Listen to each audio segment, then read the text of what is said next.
These seeds yield a harvest in 18 days.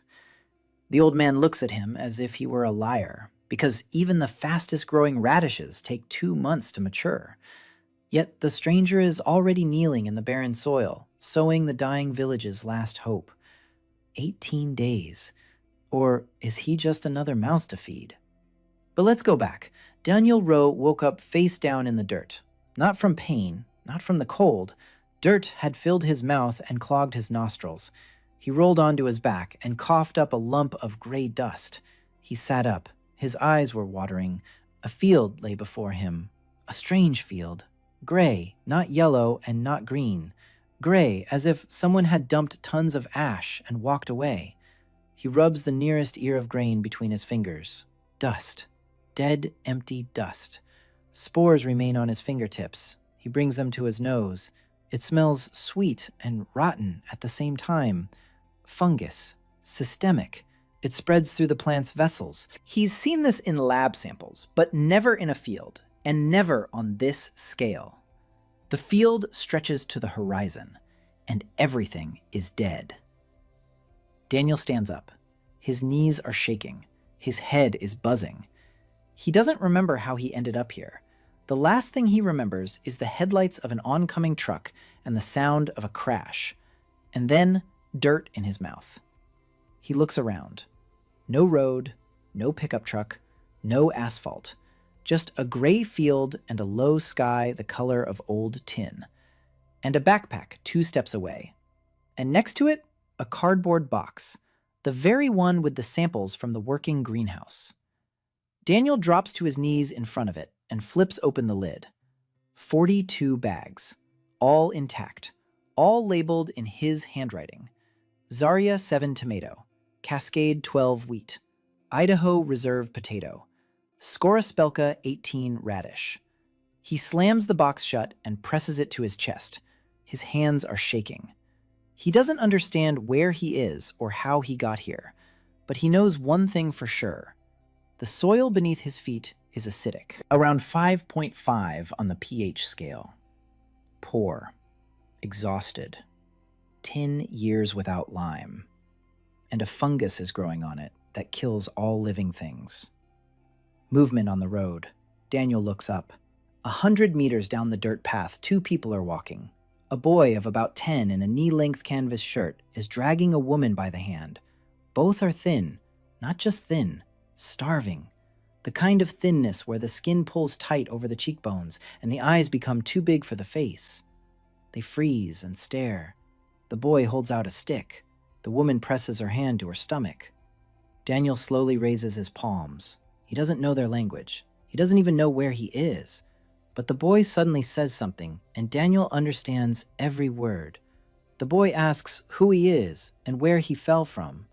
Daniel opens his mouth and finds he can answer. The words come out on their own. He says he came from far away and got lost. The boy doesn't lower his stick. The woman stares intently at the box. Daniel asks if there's a village nearby. The boy nods and pokes with his stick toward the hill.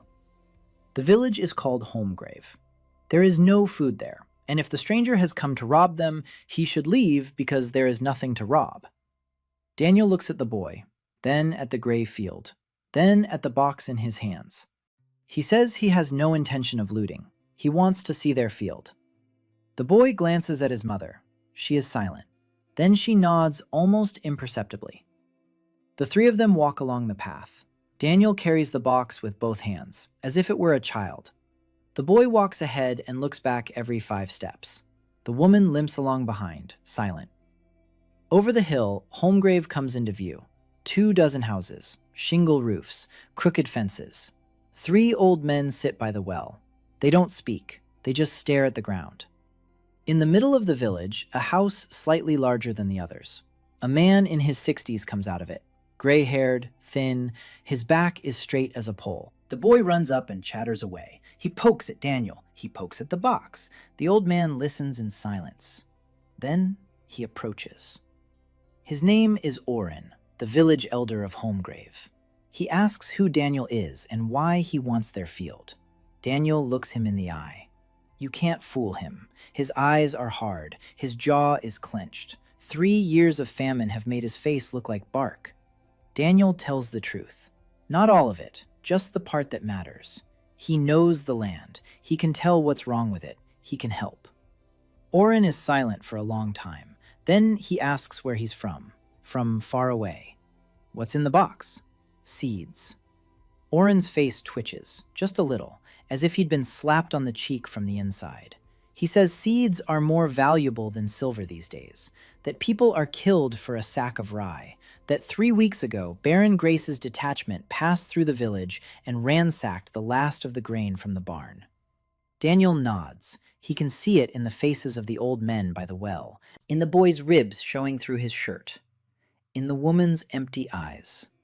He asks for one thing: half a day and permission to survey the field by the river.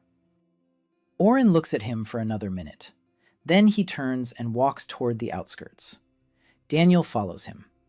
The field by the river is the last one. 3 acres. Oren had saved it for a worst-case scenario. The soil here is slightly better. The river water provides a minimum of moisture. But a gray film is already creeping in from the edge. The spores are reaching here, too. Daniel drops to his knees. He scoops up a handful of soil and rubs it between his palms. He sniffs it. He tries it on his tongue. Oren looks at him as if he were mad. Daniel walks across the field, step by step. He stares intently at the weeds. Sorrel, so it's acidic. Wood sorrel by the bank. It's more neutral there. Lamb's quarters on the eastern edge. It's slightly more alkaline there. He maps it out in his head. An hour later, he knows this field better than Oren has in 30 years. He returns to the village elder. Oren is standing in the same spot. He hasn't moved. Daniel says the field can be saved. The soil is acidic and needs ash. There's ash in every stove in the village. We'll collect the ash. We'll spread it in the right places. In a week, the acidity will drop. Oren listens. Then he asks, and then what? And then we'll sow. Oren smirks, bitterly. He says there's nothing to sow. Daniel flips open the lid of the box. He pulls out a single packet, the smallest one. Radish Skorospechka 18. He hands it to Oren. These seeds yield a harvest in 18 days. Oren looks at him like he's a liar. He says the fastest growing radishes take 2 months. That 18 days is nonsense. That seeds like that don't exist. Daniel doesn't argue. He says, give me half a day and 10 kids. There are children in the village. They have nothing else to do anyway. An hour later, 10 kids, aged 7 to 12, are standing by the field. All skinny, all with huge eyes. Daniel explains. Carry ash from the stoves. Sprinkle it where he points. No more, no less. The kids listen in silence. Then they spring into action. They work hard until evening. Daniel marks out the field with sticks in a grid. Each square gets its dose of ash. Where there's more sorrel, where there's less chickweed, where there's no lamb's quarters. By sunset, the field is ready.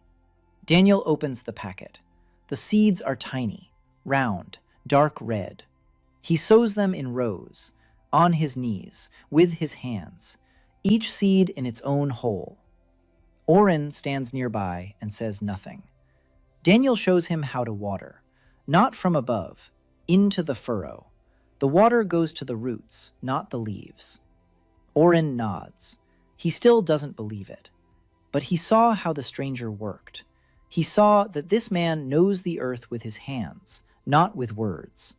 That's enough not to drive him away. They give Daniel a shed on the edge of the village. He collapses onto the straw and stares at the ceiling. The box is nearby. 41 packets. One is already in the ground. You can't get back every seed you've sown. No magic system, no recharging. A finite resource. He closes his eyes. Someone is coughing behind the wall. Quiet and long. That's how you cough from hunger, not a cold. Daniel rolls onto his side. One thought spins in his head. 18 days. In 18 days, He'll find out if his seeds work in this world. If they do, he has a chance. If not, he's just another hungry mouth in a dying village. He falls asleep. He dreams of nothing. The first 3 days were the longest of his life. Daniel would come to the field at dawn and leave at dusk. He crouched between the rows and stared at the ground. Just stared. Nothing happened. The soil was damp and dark with ash, but not a single sprout. Oren walked by every morning and asked nothing. That was worse than any question. The elder's silence spoke louder than words. He waited, and every day of that waiting gave Daniel a crumb of hope. The boy with the stick turned out to be Oren's grandson. His name was Finn. He came to the field every day and sat on a rock by the river. In silence, too. On the 4th day, Daniel came to the field and saw green. Tiny sprouts, pale, as thin as threads, but alive. Green against the gray. He knelt down and stared at them for a long time. Then he turned around. Finn was sitting on his rock. His eyes were wide. He saw the same thing. Green. For the first time in 3 years in this village, something green had broken through the earth. Finn leapt off the rock and ran into the village. 20 minutes later, everyone was standing by the field. 23 people, all that remained of Holmgrave. They stood and looked at the thin green threads sticking out of the ground in rows. No one said a word. One old woman slowly knelt down and reached out her hand, but didn't touch them. She just held her palm over the sprouts. Oren walked over to Daniel.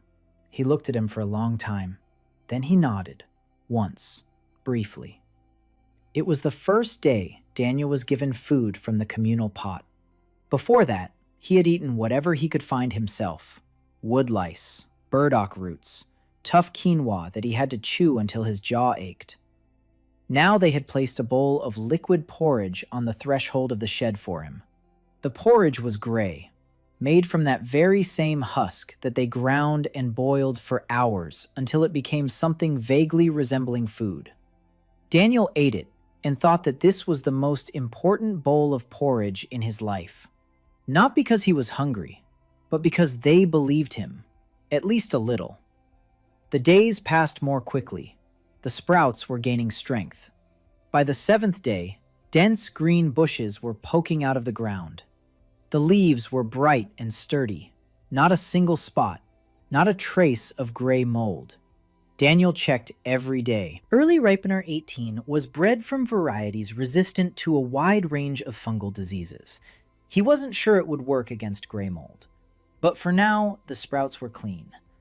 For now. On the 8th day, a woman came to him. The very same woman the boy had been dragging by the hand on the 1st day. She turned out not to be Finn's mother, but his aunt. His mother had died last year. The woman's name was May. She sat down silently next to Daniel by the field and stayed there for an hour. Then she said that her youngest daughter had lost sight in her left eye. Daniel wasn't a doctor, but he knew that night blindness and deteriorating vision were signs of severe vitamin deficiency, a lack of vitamin A. She needed carrots or any orange vegetable. He had carrots in his box, but that meant opening another bag, another last resort resource. He sat in the shed all evening counting, 41 bags. Each one had to be used to the max. Each one had to feed not just one person, but dozens. If he started opening them for every single case, he wouldn't have enough to last the long haul. But May had gone blind. She was 6. Daniel took a packet out of the box. Not extra carrots. He placed it next to the others and stared at it for a long time. 40 packets. He left the shed and went to May. He said he needed a separate plot. A small one, 2 by 3 meters, sheltered from the wind. May didn't understand why. Daniel said that in 2 months her daughter would see again. May looked at him and her lips trembled. She didn't say anything. She just turned around and went to look for a plot. On the 10th day, Daniel noticed a new person in the village. A woman of about 35, red hair tied back in a bun. Her hands were red and chapped. She was standing by his radish beds, silently examining the sprouts. When Daniel approached, she wasn't startled. She looked up at him with calm, hazel eyes and said that his sprouts weren't infected. She said it as one states the obvious, without surprise, with professional interest. Daniel asked who she was. She introduced herself as Lyra Venn. She said she was a herbalist. More accurately, she used to be an herbalist. Now she was just a widow who knew which roots were edible and which were not. Daniel asked why she was there. Lyra paused. Then she said that her husband had been burned at the stake 2 years ago, in the square in Crosstown, for heresy. He treated livestock with tansy tincture, and someone ratted him out. People from the Church of the Bright Mother came at dawn. By noon, all that was left of him was ashes. Lyra spoke of this in an even voice, without tears. The tears had dried up long ago. Daniel paused. Then he said that tansy really does contain a substance that helps with parasites in livestock, that her husband was right, about 80% right, that the mistake was only in the dosage. Lyra looked at him as if he had hit her. It didn't hurt, but in that place that had long been numb and suddenly began to feel. She asked what 80% meant. Daniel sat down right on the ground between the garden beds. He began to explain about Tujon, about how it works, about how important concentration is, about how healing isn't just about giving herbs, but about giving the right amount of the right herb at the right moment. Lyra listened without interrupting. Her hands rested on her knees, and she clenched her fingers so tightly that her knuckles turned white. When he finished, she was silent for a long time. Then she said she wanted to know more. Daniel nodded. From that day on, Lyra came every evening.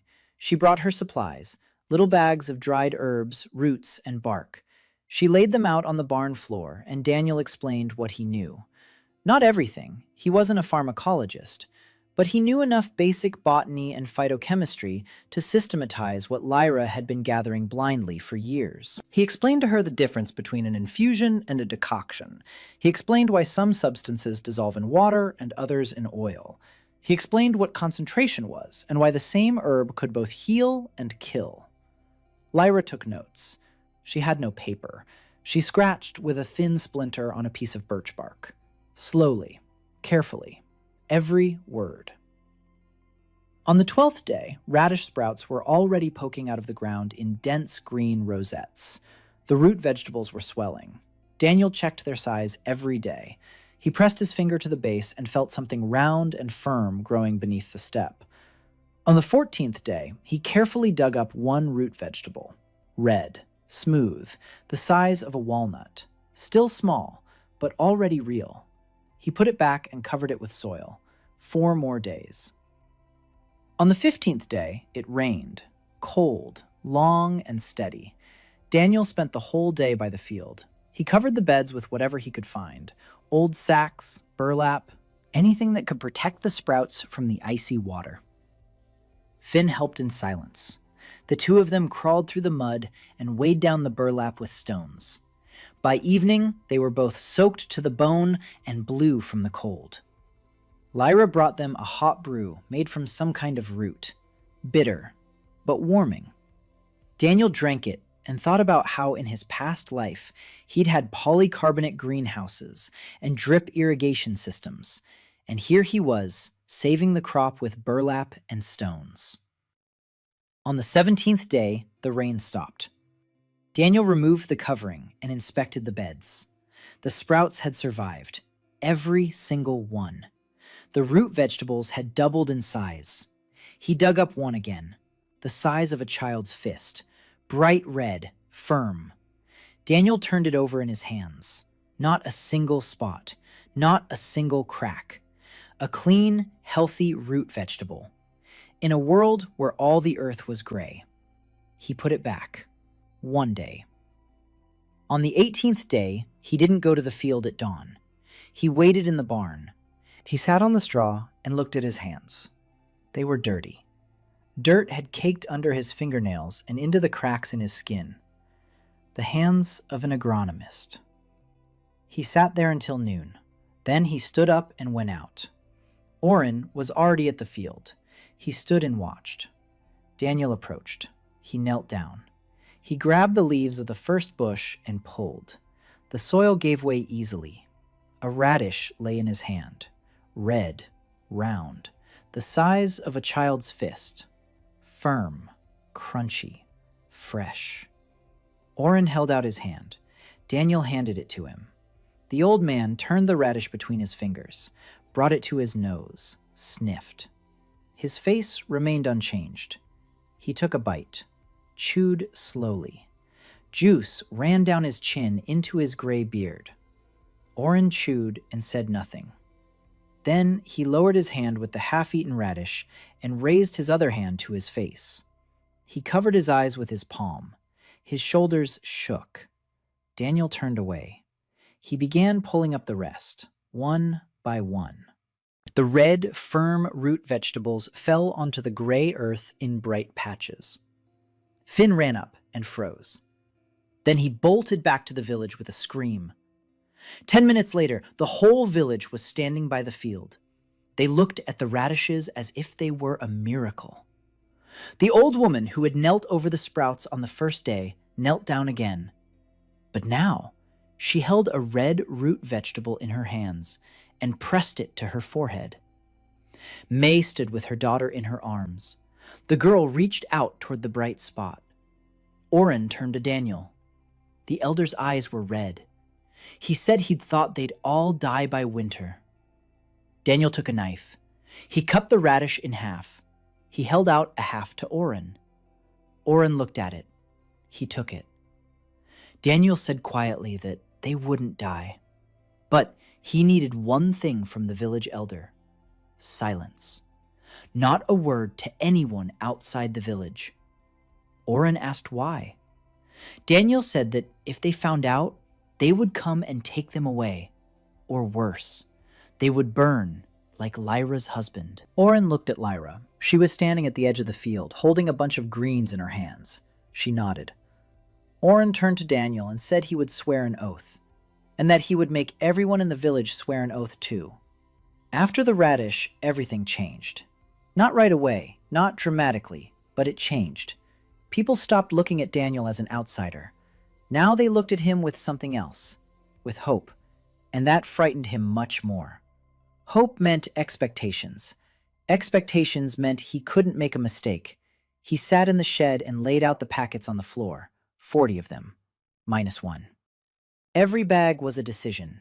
Every bag was a choice of what to plant and when. If he got the order wrong, people would go hungry again. He started with the most important thing, Idaho Reserve potatoes, mini tubers. Maturity period under normal conditions, 65 days. Under airway conditions, he wasn't sure, but he was counting on 70 to 80 days. Potatoes are calories. They're sustenance. They're what can feed people not just for a week, but all winter long if stored properly. He chose a plot behind the shed. The soil there was heavy and clayey. It needed to be loosened up. He needed sand. He needed ash. He went to Oren. He explained what was needed. Oren assigned him 4 men. They dug for 2 days. Daniel showed them the depth of the furrows, the distance between the rows, the size of the holes. The men listened in silence. One of them, a limping, burly man named Bran, stopped digging halfway through the first day and asked why so deep. Daniel explained that the tubers grow underground, and the more space there is, the bigger the harvest. Bran snorted. He said that in Holmgrave, all their lives, they'd just thrown seeds into the furrow and waited. Daniel didn't criticize. He said theirs was a good method, but there was another, a little more complicated. But the harvest is 3 times bigger. Bran looked at him. Then he picked up the shovel again and started digging deeper. By evening on the second day, the beds were ready. Daniel opened the bag, mini tubers, small as quail eggs. Bran took one in his hand and turned it over. He asked if this was a potato. Daniel nodded. Bran said it looked more like a pebble. Daniel said to wait 2 months. He planted them himself. Each tuber in its own hole. He covered each hole with a mixture of soil and ash. Lyra stood nearby and handed him the mixture. She already understood what Daniel was doing. He wasn't just planting. He was creating conditions. Every gesture had a purpose. Depth, distance. The rows ran east to west so the sun would shine evenly. Lyra took it all in. At the same time, Daniel planted carrots for his daughter May. In a small plot behind May's house, shielded from the wind by a wall, he explained to May how to water them, straight into the furrow, morning and evening. Don't overwater. May nodded and wrote down his words on a scrap of cloth with a piece of charcoal. Her daughter stood nearby, squinting her left eye. The right one was still fine. The left one could barely see anymore. 2 months. Daniel had 2 months to grow the carrots that would save that eye. He tried not to think about it. He couldn't. A week after planting the potatoes, people from the neighboring village came to Holmgrave. Or rather, they didn't come. They crawled. 5 of them. A man, 2 women, 2 children. The man called himself Hogg. He said he was from Upper Dole, a village 2 hours' walk to the north. 11 people remained there. They were eating bark. Hogg stood before Oren and spoke in the even voice of a man who had run out of strength even for despair. Oren led him to Daniel. Hogg looked at the garden beds, at the green rows of the second crop of radishes, at the fresh furrows for potatoes. His knees buckled. He sat right down on the ground and covered his face with his hands. Daniel sat down across from him. He asked what the soil was like in Upper Dole. Hogg raised his head. He didn't understand the question. Daniel repeated it. What kind of soil? Clay, sand, stone? What grows along the edges of the fields? Hogg began to describe it, slowly, confusingly. But Daniel listened and pieced together a picture. Loam, moderate acidity, a stream with clear water, a south-facing slope. The spot was even better than Holmgrave. He told Hogg he'd help, but he needed to see the field with his own eyes. Hogg said he didn't believe him, that for 3 years no one had been able to grow anything, that the druids of the Green Circle had come and said prayers and nothing had happened. Daniel didn't argue. He led Hogg to a garden bed and pulled out a radish. He held it out to him. Hogg looked at it as if it were a creature from another world. He reached out, took it, bit into it. He chewed. Then he began to cry, quietly, silently. Tears rolled down his unshaven cheeks and fell into the dust.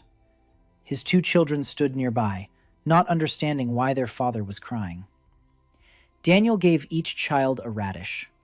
The girl took a bite and laughed. She didn't know what it was. She didn't know the taste of a fresh vegetable. She was 4. She was born the year the Gray Sea began. All her life, she had eaten nothing but gruel made from husks. Daniel looked at her and thought of the packets in the box. 39 of them. The next morning, he went to Upper Dole. Finn and Lyra went with him. Finn because he knew the trail. Lyra because she wanted to look at the local grasses. Upper Dole was even worse than Daniel had expected. 11 people. 8 of them didn't get out of bed. 3 of the 7 houses stood with caved-in roofs. The fields were gray, just like everywhere else, but the stream was clear. Daniel tested the water. He brought his palm to his nose. No sweetish smell of spores. Clean. That was important. The spores of gray mold spread through the water. If the stream was clean, then the infection wasn't coming from here. That meant they could work. He examined the soil. Loam, just as Hogg had said. The acidity was slightly lower than in Holmgrave. Indicator weeds confirmed it. The southern slope got more sun. Daniel walked the plot in a grid pattern. He mapped it out in his head. He returned to Hogg and said that in a week he would send seeds and instructions. but the villagers themselves would do the planting. He couldn't be in 2 villages at once. Hogg said they didn't know how. Daniel said they would learn. He called for Lyra. He sat right on the ground in the middle of the empty field and began to explain how to mark out the beds, how to apply ash, how to determine acidity by looking at the weeds, how to water the furrows. Lyra repeated after him. She already knew most of it. She would come to Upper Dole every 3 days to check on things. Hogg listened and nodded. On the way back to Holmgrave, Lyra walked silently beside Daniel. It was already dark. Finn ran ahead with a torch made from a stick soaked in fat. Lyra asked where he knew all this from. Daniel didn't answer. She didn't repeat the question. She just walked beside him. Then she said she didn't care where he got it from. She said something else was important. That for the first time in 3 years, someone was doing something that made sense. Daniel looked at her. In the light of the torch, her face was orange and warm. Red hands, chapped skin, calm eyes. He said thank you. Lyra snorted. She said there was nothing to thank her for. She said she wasn't doing it for him, but for that girl who laughed when she tasted the radish. They walked to Holmgrave in silence. Daniel lay down in the barn and opened the box. 39 packets. He had to give 2 more to Upper Dole, radishes and potatoes. 37. Every decision reduced the number. Every packet was gone for good. And F1 hybrids didn't produce stable seeds in the 2nd generation. That meant the first harvest would be perfect. But the 2nd generation, grown from the harvested seeds, would split into a random set of traits. Something might grow, or nothing. He needed to stabilize the varieties, to breed open-pollinated lines from the hybrids. That was 3 or 4 seasons worth of work. Manual, painstaking, selecting the best plants, crossbreeding, selection again, generation after generation. If he didn't make it in time, his miracle would end after a single harvest. He closed the box, pressed his palm against it. 3 seasons. He needed to hold out for 3 seasons. On the 29th day, 2 events occurred in Holmgrave. The first was a good one.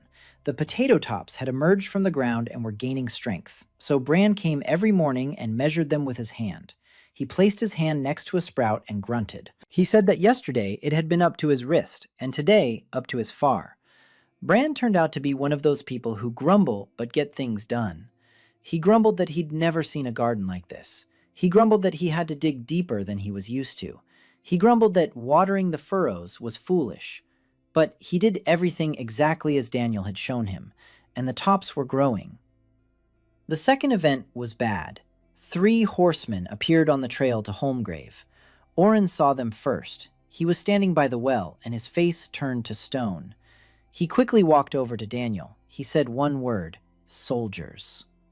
Daniel looked at the sprouting potatoes. He looked at the shed where the box stood. He looked at Oren. He asked whose they were. Oren said they were most likely Baron Grace's men, the very same one who had taken the last of the grain from the barn 3 weeks ago. Daniel told Oren to hide the box. Oren took it and carried it to the cellar of his house. He covered it with old hides. Daniel went out onto the path. The 3 riders were in chainmail, swords at their belts. The horses were skinny. It was clear that Baron Grace hadn't lived any better than the rest. The one in front dismounted. Young, about 25, a sharp face. His eyes were quick. He looked Daniel up and down. He asked who he was. Daniel said he was a vagabond. He worked for food. The soldier snorted. He said there was no food in Holmgrave. He knew this because he'd taken it himself. Daniel said nothing. The soldier scanned the village. His gaze caught on something. Daniel followed his line of sight. The soldier was looking at the garden beds, at the green rows of second-crop radishes. In a world where everything was gray, the green could be seen 100 paces away. The soldier slowly walked toward the garden beds. Daniel walked beside him. His heart was pounding. The soldier stopped at the edge and looked down. Green sprouts, even, thick, bright. The soldier crouched down. He reached out and touched a leaf. Then he turned to Daniel. His face had changed. Not anger, not greed, astonishment. He asked how. Daniel said it was just radishes, said the soil by the river was good. Ash, proper watering. The soldier shook his head, said that Baron Grace pays the president of the Green Circle 10 silver coins a week, and in 3 years they hadn't grown a single stalk. And here was some vagabond with a garden full of greens.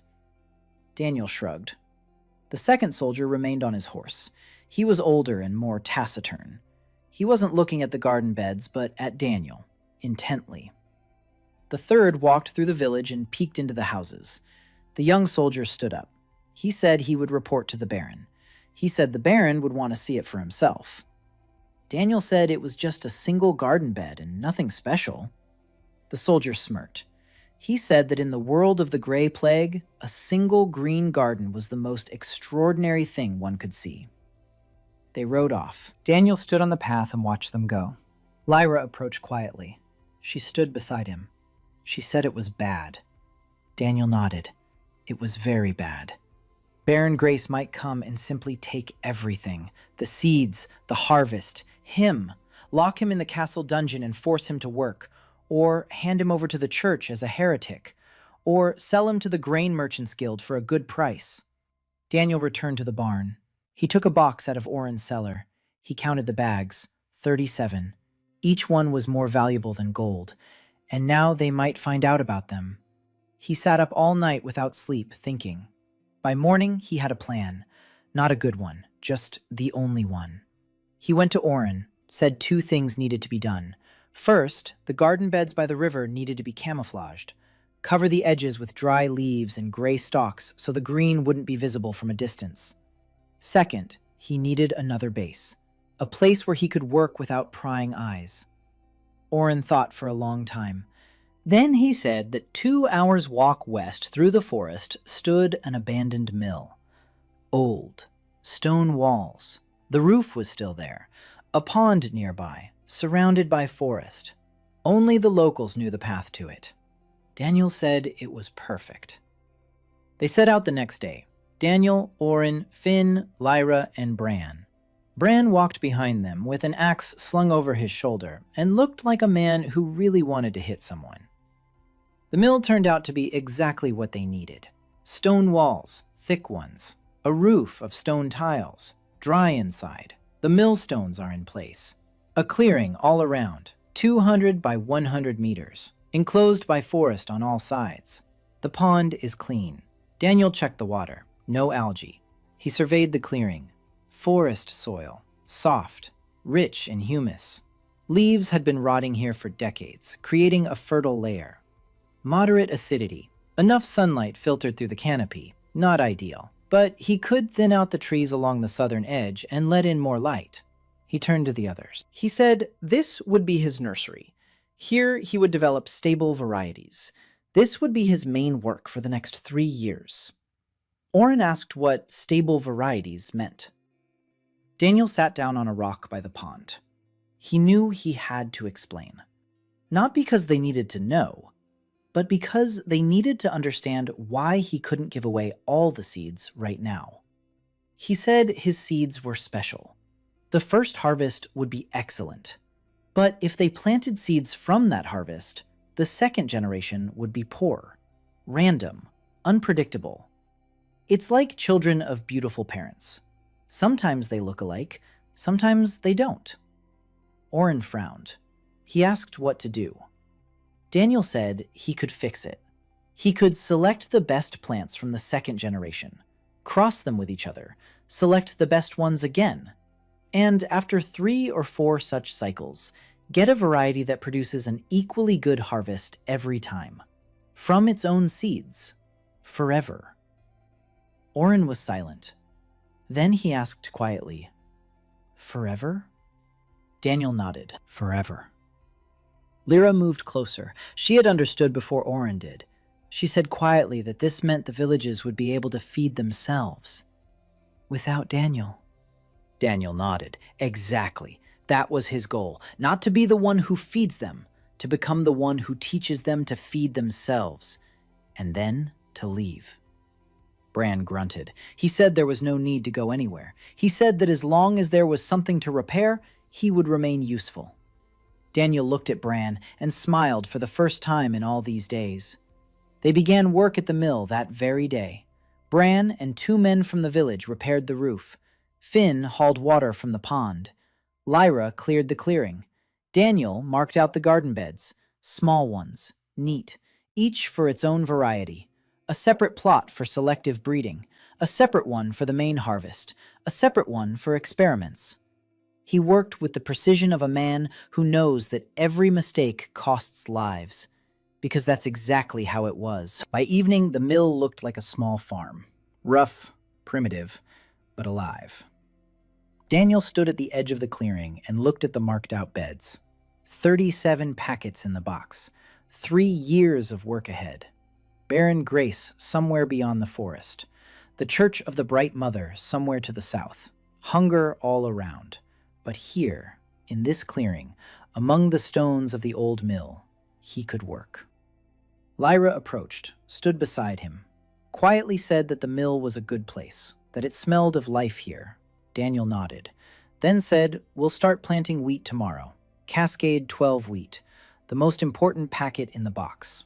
Daniel held it in his palm and felt its weight. Not physical, the weight of responsibility. Cascade 12 was an F1 hybrid bred specifically for resistance to fusarium and brown rust. The seeds in this packet were the result of 30 years of breeding work by dozens of scientists. Every single grain carried genetics that could not be reproduced without a laboratory and a crossbreeding program. And he was about to pour them into the soil of a medieval world and pray that everything would work out. He didn't pray, of course. He calculated. The clearing's area, the number of seeds, the optimal sowing density, the planting depth, the time to germination, the time to heading, the time to maturity. Under normal conditions, Cascade 12 yielded a harvest in 80 to 90 days. But the variety description had a note that he remembered because he'd written it in himself. With increased sunlight and optimal nutrition, the period is reduced to 50 to 60 days. He didn't know what the sunlight conditions were like here. He didn't know the length of daylight. He didn't know the temperature range. But it felt like late spring. The days were long. The sun was warm. If he planted now, then in 2 months, maybe they would have bread. He planted wheat on 3 plots. The main one on the large clearing, a small test plot by the mill wall, and a breeding plot separately off to the side. On the breeding plot, he sowed sparsely. Each plant had to grow separately, so he could see every ear, evaluate every stalk, select the best ones for the next generation. This was the first step towards stabilization. Lyra helped. She already understood the logic. She asked the right questions. Why are these seeds separate? Why is the spacing wider? Why does he mark each row with a stick and a rag of a different color? Daniel explained, patiently, in detail, just as he explained to grandmothers on his YouTube channel why their tomatoes crack. Only here, understanding didn't determine the quality of the tomato, but people's lives. A week passed. The wheat sprouted. Thin green needles pierced the gray earth and reached toward the light. Daniel stood over the plot and his hands were shaking. Not from the cold, from relief. It had worked. Cascade 12 was growing in Airway's soil. Growing fast. Growing clean. Not a single spot of gray mold on the seedlings. Resistance to fusarium apparently provided some protection against the local fungus as well. Just as he had hoped. But he hadn't been sure until this very moment. The news about the wheat spread through the small circle instantly. Oren came to the mill and stood over the plot for a long time. Then he said quietly that he hadn't seen green wheat in 3 years. Bran approached and silently took off his hat. Daniel didn't understand why. Then he understood. Bran stood before the wheat sprouts, as if before something sacred. In this world, wheat was sacred. He who fed ruled, and he who grew wheat in the world of the Greymoor was something greater than just a man. Daniel didn't like that.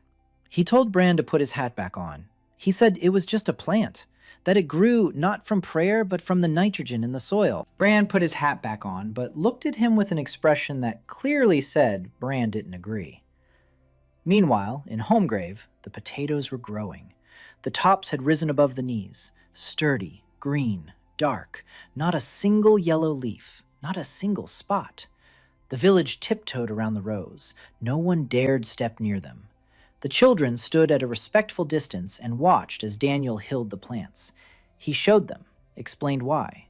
We pile soil up against the stems so the tubers don't stick out. If a tuber is exposed to the sun, it will turn green and become poisonous. Finn listened with his mouth agape. Then he picked up a hoe himself and began hilling. Crooked, but diligent. Daniel adjusted his hand, showed him the angle, showed him the depth. Finn tried again. Better, Daniel nodded, said good. Finn looked at him and smiled for the first time. 2 teeth were missing. His gums were pale from vitamin deficiency, but the smile was genuine. 3 days after the wheat sprouted, a person Daniel wasn't expecting appeared on the path to the mill. A girl, about 19 years old, freckles all over her face, her hands in the dirt. Her dry straw-colored hair was pulled back with a piece of string. She stood at the edge of the clearing and looked at the garden beds with the same expression others use to watch the sunset. Daniel asked who she was. She said her name was Elsa, Oren's daughter. Daniel didn't know Oren had a daughter. Oren hadn't mentioned her. Elsa said her father had forbidden her from coming here. He was afraid. She said she'd come on her own, because she wanted to learn. Daniel asked what? Elsa swept her arm across the clearing and said this. All of this. Daniel looked at her. He saw dirt under her fingernails, calluses on her palms, her straight back. She wasn't weak. She was one of those who had been plowing fields since she was 12. He asked how she knew when it was time to plow. Elsa was surprised by the question. Then she answered. By the soil. You take a clod in your hand and squeeze it. If it crumbles, it's too dry. If it sticks, it's too wet. If it holds together but crumbles at the edges, it's just right. Daniel nodded. He said that was right. He said there are people with advanced degrees who explain the same thing with long words, but the essence is the same. The point is in the hand that feels. Elsa looked at him. No one had ever told her before that she knew anything. No one had ever asked her opinion before. Wandering schoolboys passed through the village and laughed at the peasant girl who didn't know her letters. And this stranger sat down in front of her and said, "Show me." She lowered her eyes. Then she raised them. She said she wanted to stay. Daniel nodded. From that day on, Elsa came to the mill every day. She was the first one in the clearing in the morning and the last to leave in the evening. She memorized everything. She didn't write it down because she didn't know how to write. But she memorized it. With her hands, with her eyes, through repetition. Daniel showed her how to thin out the plants, how to mulch, how to identify nutrient deficiencies by the color of the leaves. Yellow edges mean potassium, pale green means nitrogen, a purple tint means phosphorus. Elsa soaked it all in. Within a week, she could walk through the garden and tell what each plant needed. Not in Daniel's words, in her own. She'd say, "This one wants to drink. This one wants to eat. This one's cramped." Daniel listened and realized she was right, every single time. On the 45th day, what Daniel had feared happened. Hogg from Upper Dole came to the mill, but he wasn't alone. 4 others were with him, people from 2 villages to the east, Westmid and Olchenau. They had heard, not from Hogg, not from Oren. They had heard from someone on the road who had seen greenery in Homegrave. Rumors had leaked out. The 4 stood in the clearing and looked at the wheat. It was already knee-high, a green wall in the midst of a gray world. One of them, an elderly man from Westmid, fell to his knees and began to recite a prayer to the Bright Mother. Daniel winced, not because of this man's faith, because along with the prayer, words would travel down the roads. A green stranger, a miracle at the mill, wheat that grows in a month. Every such word brought closer the moment when a man with a sword and an order would stand at the mill's threshold, not a hungry peasant. He looked at Lyra. She understood. She approached him and whispered that they needed to hurry. Daniel nodded. They had to sew as much as possible while there was still time. He opened the box that night and laid the packets out in a row. 34 remained. He selected 6: radishes, potatoes, carrots, peas, cabbage, and a second packet of a different kind of wheat, just in case Cascade 12 failed. 6 packets for 4 villages. 28 would remain. He sent the seeds and instructions with Lyra and Elsa. Lyra was heading to Westmid, Elsa to Olchenau. Each carried the packets and the knowledge. Each knew what to do. Daniel stayed at the mill, alone, with the wheat, with an empty clearing that grew greener with each passing day. He sat by the mill wall and looked at his garden beds, green rectangles amid the gray forest, small, fragile, but alive. On the control plot, the wheat grew a little slower. He recorded his observations with charcoal on a stone. Stem height, number of leaves, color, density. Day after day, just like in a laboratory.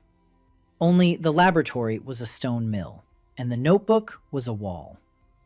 On the 50th day, the wheat in the main plot produced an ear. Daniel saw it in the morning. Slender, green, still empty, but already taking shape, full of promise. He stood among his wheat and touched that first ear with his fingers, gently, as if it were a living creature, because it was alive, and because everything, whether people would have food to eat. Then he heard footsteps behind him and turned around. At the edge of the clearing stood a girl he had never seen before, pale, slender. Her fingers were stained with ink. Her wet hair clung to her forehead. She wore a nun's habit, but it was torn and dirty, as if she had been walking through the forest for several days. She looked at the wheat, then at Daniel, then back at the wheat. She said her name was Silène Marot, that she had fled from the convent of Saint Ma, that they wanted to burn her for copying forbidden herbals in the library, that she had been walking through the forest for 4 days, according to rumors, that she was looking for the man who made the earth bear fruit. She spoke quickly, nervously, glancing around. Daniel stepped closer. He saw burns on her hands, not from fire, from ropes. Her wrists were rubbed raw. She had escaped from custody. He told her to go inside the mill. Lyra, who had just returned from Westmead, examined her hands, washed them, bandaged them, gave her a decoction. Silene drank it and trembled. Daniel waited. When she had calmed down a little, he asked what kind of herbals she had been copying. Silene pulled a bundle from her bosom. She unwrapped the cloth. Inside were sheets of parchment covered in small, neat handwriting. Copies, dozens of pages, descriptions of plants, properties, uses, drawings of roots and leaves, everything meticulous, everything detailed. Daniel took one sheet. He read it. He looked up. These notes weren't just herbalist notes. It was a system, a classification of plants by their properties, primitive but logical. Whoever wrote the original, that person thought like a scientist. Daniel told Silene that this wasn't heresy. He said it was botany. He said, let him write down the correct names. Silene looked at him and her eyes grew wide. All her life in the convent, she had been told that her curiosity was a sin. That knowledge of plants without prayer was a path to the Dark One. That she should pray, not read. And this man had taken her notes and said they were correct, that they were valuable, that they were needed. She covered her face with her hands and cried. For a long time, quietly. Lyra hugged her and held her until she stopped shaking. That evening, Daniel sat with Cillian at the table in the mill and went over her notes. She knew more than he had expected. She knew the local plants. She knew their properties. She knew what worked and what didn't. She lacked a system. She lacked an understanding of why one thing worked and another didn't. Daniel began to explain. He spoke and saw her eyes light up, how she grabbed a piece of charcoal and began to write. Quickly, eagerly, every word. She was a bookish person. She thought in text. And for the first time in her life, she was given text she didn't have to hide. Lyra watched them from the corner. She brought in a hot potion and silently set it on the table. Then she sat down nearby. She listened and began to add her own knowledge. Practical. Not from books, but from her hands. Lyra knew what it was like to work in the fields. Cillian knew what was written in the books. Daniel knew why both worked. The three of them pored over Cillian's parchments until late into the night. They noted what was correct, what was wrong, what could be improved. By morning, they had the first draft of what Cillian would later call the Book of the Green Table. Daniel stepped out of the mill at dawn. The wheat stood still and green in the morning mist. The ears swayed. There were more of them, many more. He touched the nearest one. Solid, filling out. 10 more days, maybe 15, and there would be grain. There would be flour. There would be bread. He turned around. Lyra and Cillian were standing in the mill's doorway, both holding mugs, both with eyes red from sleeplessness, both alive, both needed. Both having found the place where their knowledge is not a disgrace, but a salvation. Daniel thought that this was the most important thing he had done in this world. Not the garden beds, not the seeds, but the faces of people who, for the first time in years, were not afraid to know. On the 60th day, the Cascade 12 wheat stood waist high. The ears had filled out and grown heavy. They bent toward the ground under their own weight, and Daniel walked between the rows, touching each one. Solid, full. The kernels inside had already hardened. Another week, maybe 5 days. He pulled out a single ear and rubbed it in his palms. The kernels rolled onto his skin, golden, large, without a single blemish, without a single speck.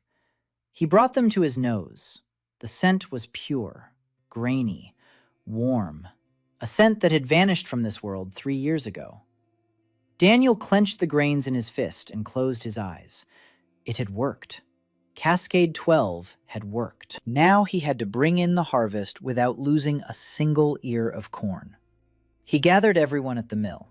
Oren, Bran, Lyra, Elsa, Cillian, Finn, and 4 men from Upper Dole who had now come to help.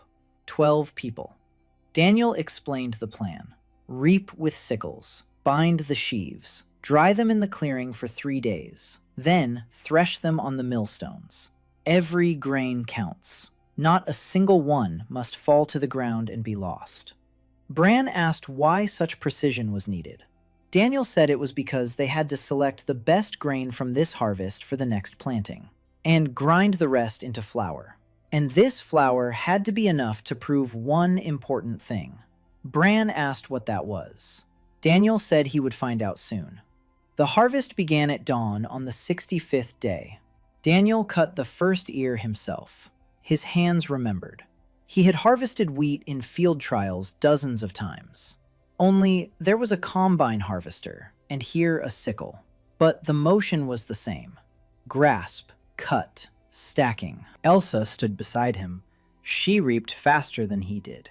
The peasant girl's hands worked the sickle as if it were an extension of her body. Daniel watched her and thought that this girl didn't need his help, but his knowledge. She had her own hands, and they were better than his. By noon, the main plot had been harvested. The sheaves stood in rows on the clearing, golden amid the green and gray. Bran carried them on his shoulder, 4 at a time, and stacked them with the precision that gave him away as a former soldier. Daniel had once asked him if he'd served in the military.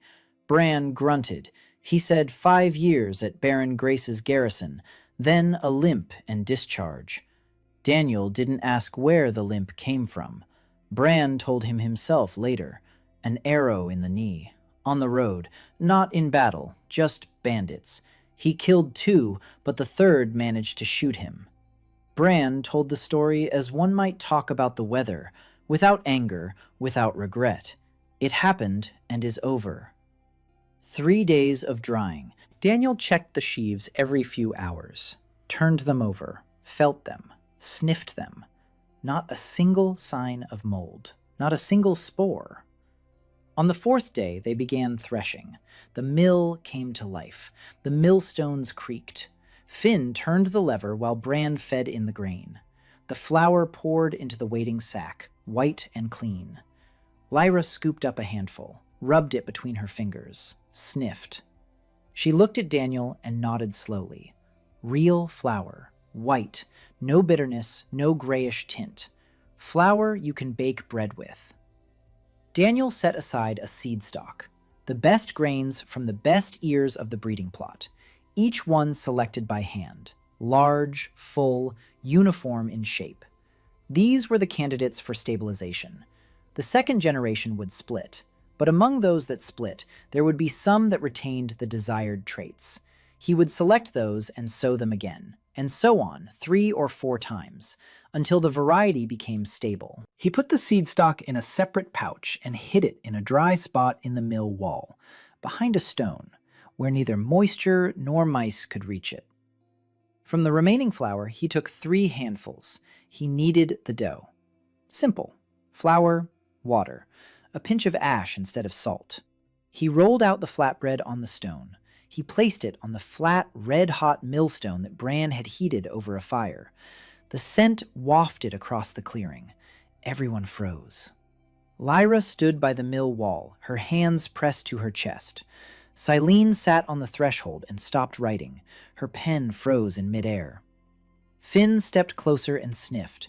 His eyes grew moist. The smell of fresh bread. In a world where for 3 years there had been nothing but the smell of mold and hunger. The flatbread browned. Daniel took it off the millstone, broke it in half. Steam rose up. He held out the first piece to Oren. The old man took it with both hands, brought it to his face, closed his eyes, stood there for a long time. Then took a bite, chewed slowly. Tears streamed down his cheeks, but his face was calm. He chewed and was silent and wept, and it was the quietest and loudest thing Daniel had ever seen in this world. He handed out the rest, a piece to each, small but real. Bran chewed with his eyes closed, and his massive shoulders trembled. Elsa took a bite and froze. She stared at the piece of bread in her hand as if it might vanish. Silene ate and wrote at the same time. Tears dripped onto the parchment and smudged the ink. Lyra didn't eat. She stood and watched the others. Daniel walked over to her. He held out the last piece. Lyra shook her head. She said that what she saw was enough for her. Daniel said, "Eat." She looked him in the eyes. She took it, took a bite. And for the first time in all the time he'd known her, Lyra Ven smiled. Not a smirk, not a chuckle, a smile. Open, warm, like someone who'd had something important taken away and suddenly had it returned. Daniel turned away. A lump formed in his throat. He walked over to the sack of flour and began to count. There wasn't much flour. 2 sacks, about 50 kilograms. That would last a month for Holmgrave if he was careful. But he wasn't going to be careful. He was going to bake bread. Lots of bread, and take it to where the right people would see it. But that was later. Right now, there was another problem. That evening, Elsa appeared on the path to the mill. She was running. Daniel saw her face and knew something bad had happened. Elsa stopped, gasping for breath. She said that people had come to Holmgrave. Not soldiers. Worse. Churchmen. 2 in gray robes with the symbol of the bright mother on their chests. They're walking through the village and asking questions.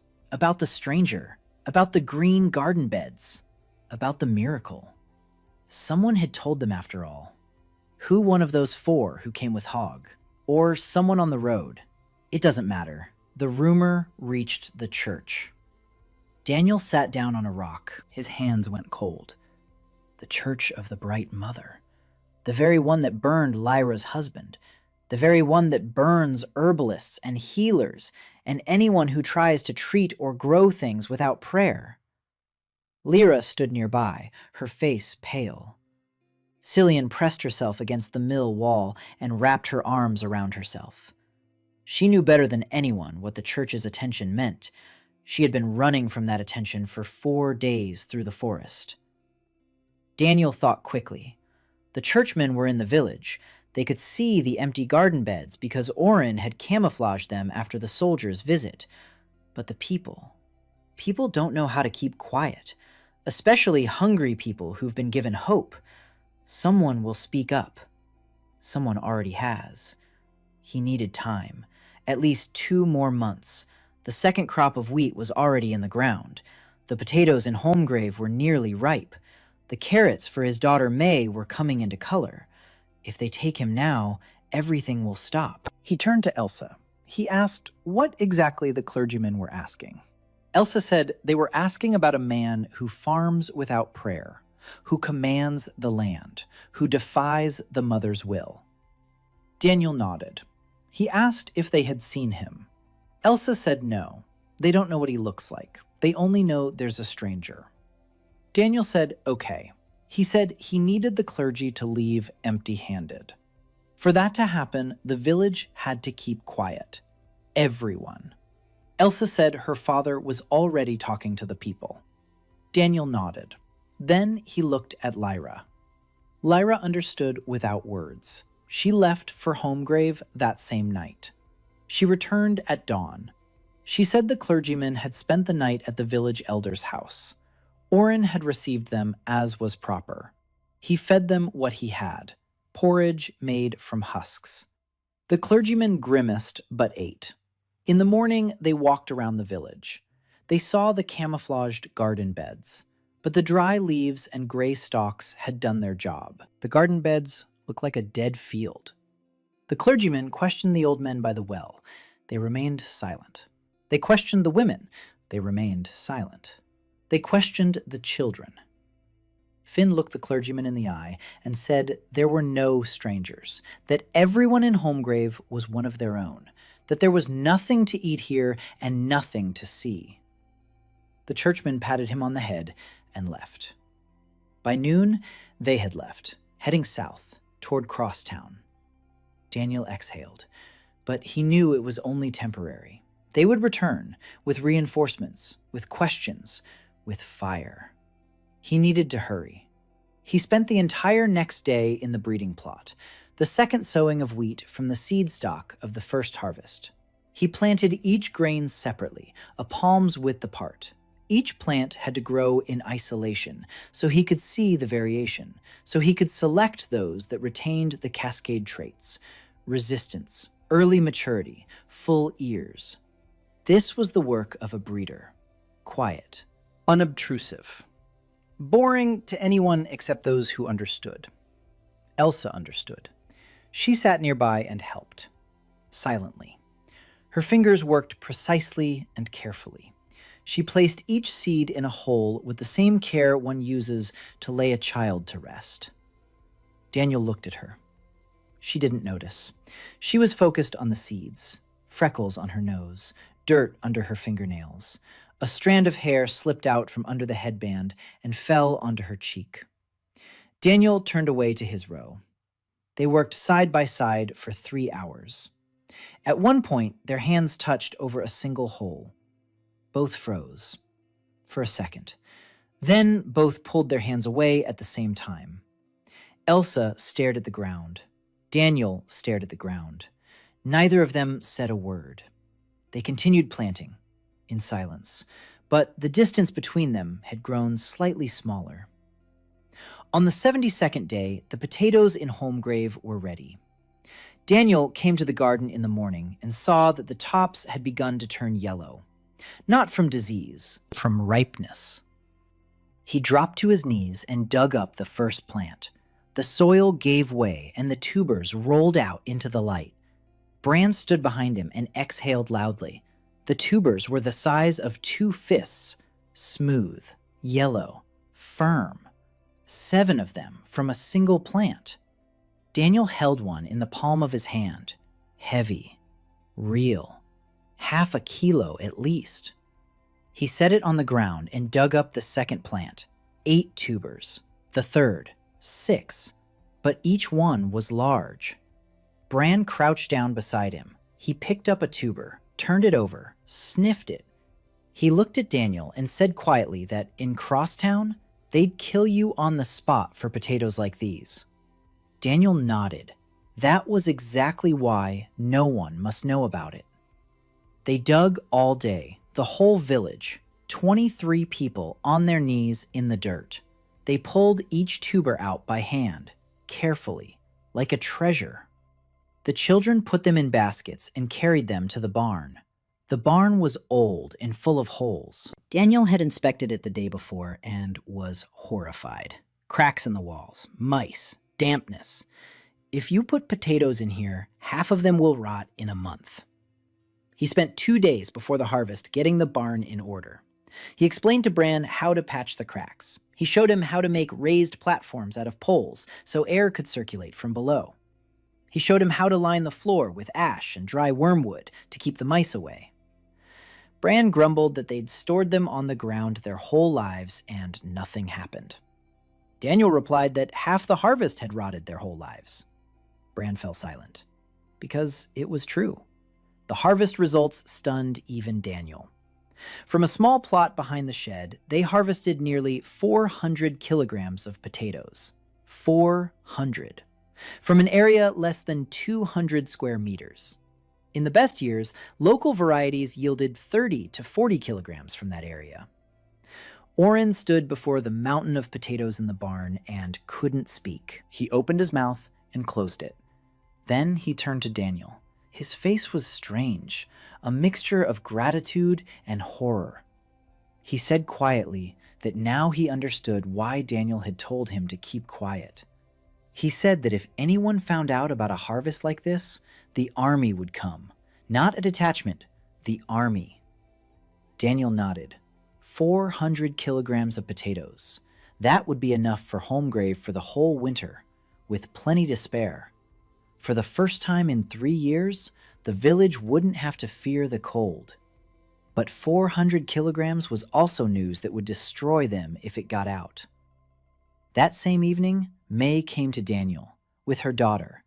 The girl's name was Annie. She was holding a carrot in her hand. Orange, bright, long. From those very same garden beds behind May's house, the carrots were ripe. May said nothing. She just stood there, holding her daughter by the shoulders. Annie ate the carrot and crunched on it. Juice dripped down her chin. She squinted with pleasure. May quietly said that Annie could see, her left eye. Not completely, but better than a month ago. Her peripheral vision had returned. May said that and fell silent. Her lips were trembling. Daniel crouched down in front of Annie. He looked into her eyes. Her left pupil was reacting to the light, slowly, but it was reacting. The vitamin A was starting to work. 2 more months of regular intake and her vision would be restored. He told this to May. She nodded. Then she silently hugged him, quickly, tightly, and left. Daniel stood in the yard and watched them go. A little girl with a carrot in her hand walked down the path, turning her head this way and that, testing her left eye, learning to see the world whole again. He went back to his work. There was much to do. Upper Dal had sent a messenger. Their radishes had ripened. People were crying. They asked for more seeds. Westmid and Olchenau had also seen their first potato sprouts. The network was growing. Daniel spread out on the mill floor the map he had been drawing in the evenings on a piece of leather. 5 points. Holmgreave, Upper Dole, Westmid, Olchenau. The mill. A small green archipelago in a gray ocean. 28 packets in a box. He couldn't grow any faster. Every new village meant losing 2 or 3 packets. Every packet was gone for good. If he gave everything away now, there would be nothing left in 6 months. because F1 hybrids don't produce stable offspring. He had to stay the course, give out just enough so people wouldn't starve, but not so much that he'd deplete the supply before stabilization is complete. It was a balancing act on a knife's edge. Every night he counted the packets. Every night he made calculations. How much grain the second crop would yield. How many of the second generation would retain the desired traits. What the split percentage would be. What the selection percentage would be. In the lab, a computer did this in seconds. Here, he counted with sticks on the ground. On the 78th day, Hogg came to the mill. But not for seeds. He brought a woman with him. Tall, muscular, with a tight black braid and a slight accent. A sword hung from her belt. Not a decorative one, a working one, with a worn hilt. Hogg said she had arrived in Upper Dole 2 days ago.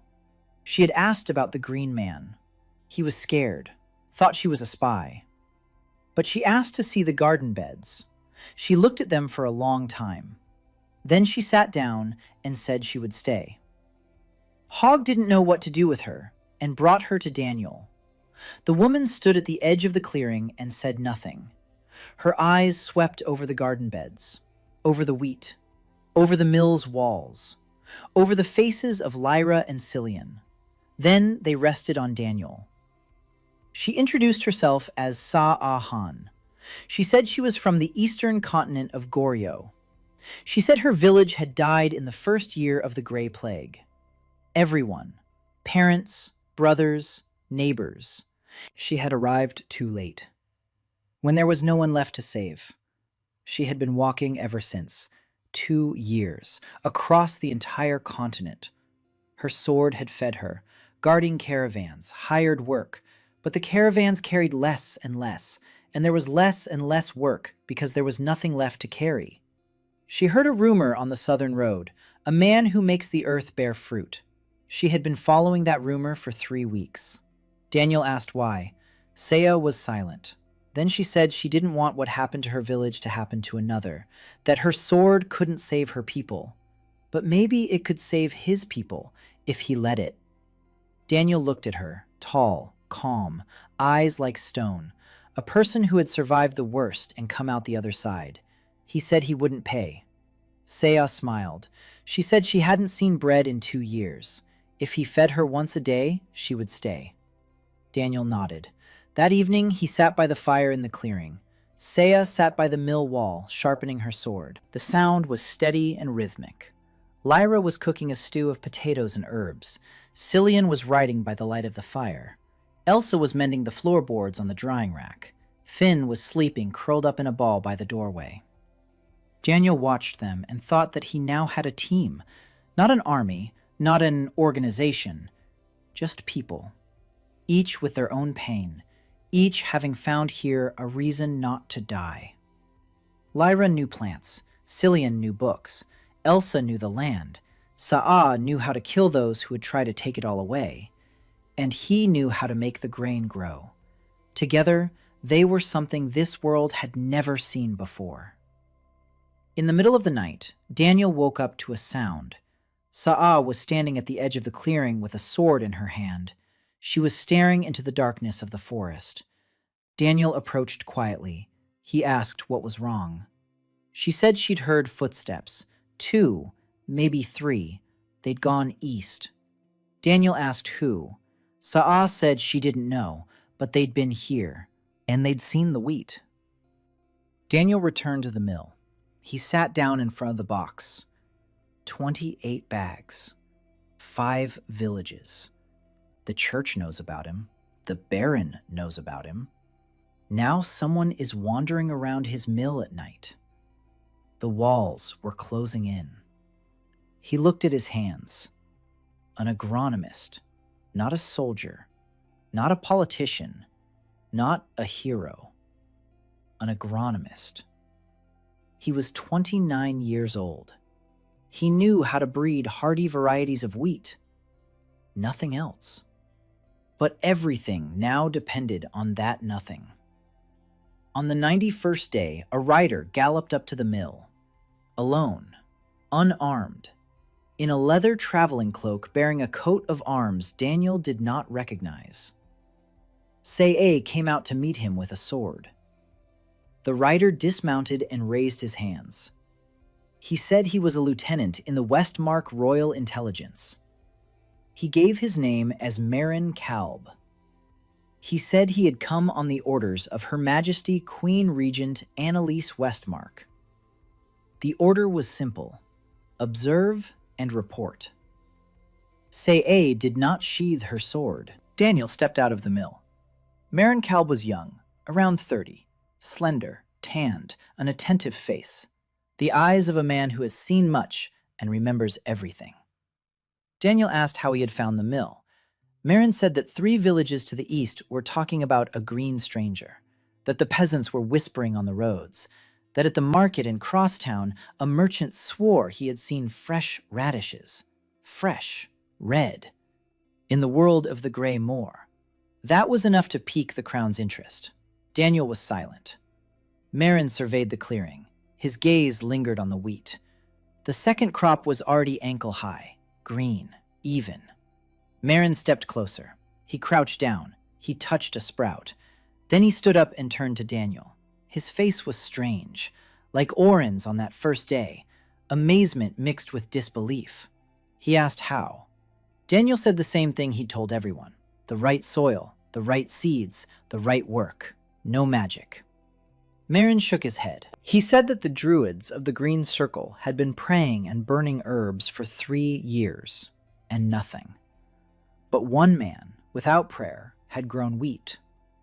Daniel said that wheat grows not from prayer, but from nitrogen, phosphorus, and potassium. Marin didn't understand. Daniel didn't bother to explain. He asked what the crown wanted.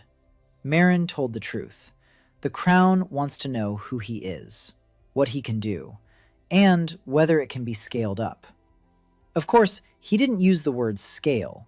He asked if it could be done the same way in every village in the kingdom. Daniel said it was possible, but not now. It would take time, a year at least. Marin asked why a year. Daniel said because the seeds were limited, and they needed to develop stable varieties. Marin didn't understand the details, but caught the word limited. He looked at Daniel differently, more attentively, as if he were looking at a man who possessed something very precious and very fragile. Daniel said he needed one thing: to be left alone for a year. So the crown wouldn't send soldiers or take him to the capital. In a year, he'd be ready to talk. Marin said he couldn't promise, but he could report it. Daniel said fine. Then he paused and did what he'd planned from the moment he first ground the flour. He went into the mill and carried out 2 sacks, one with flour, one with potatoes. He handed them to Marin, said they were for Her Majesty, personally. Marin took the sacks, and his hands trembled under the weight. He opened the one with the flour. He stuck his hand inside, pulled out a handful, white, pure.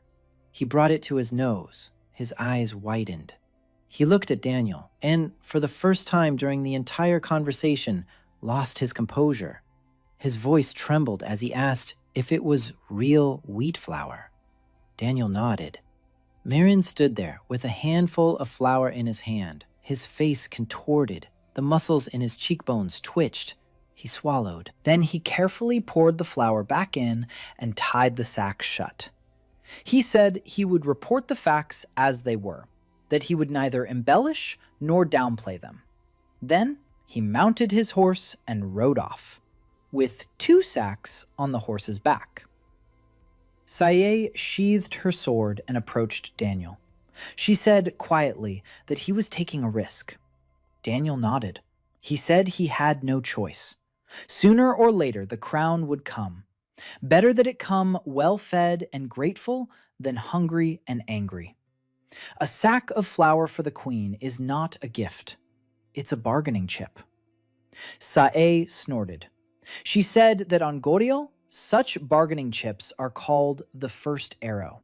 It doesn't kill, but it shows the way. Daniel looked at her and thought that for a quiet person, she sometimes spoke very accurately. 2 weeks had passed. The second wheat crop was gaining strength. In the breeding plot, Daniel saw a split. The second generation, grown from seeds of the first harvest, produced different plants. Some were tall with good ears, others were thin and weak, still others had spots on their leaves. He walked between the rows every day.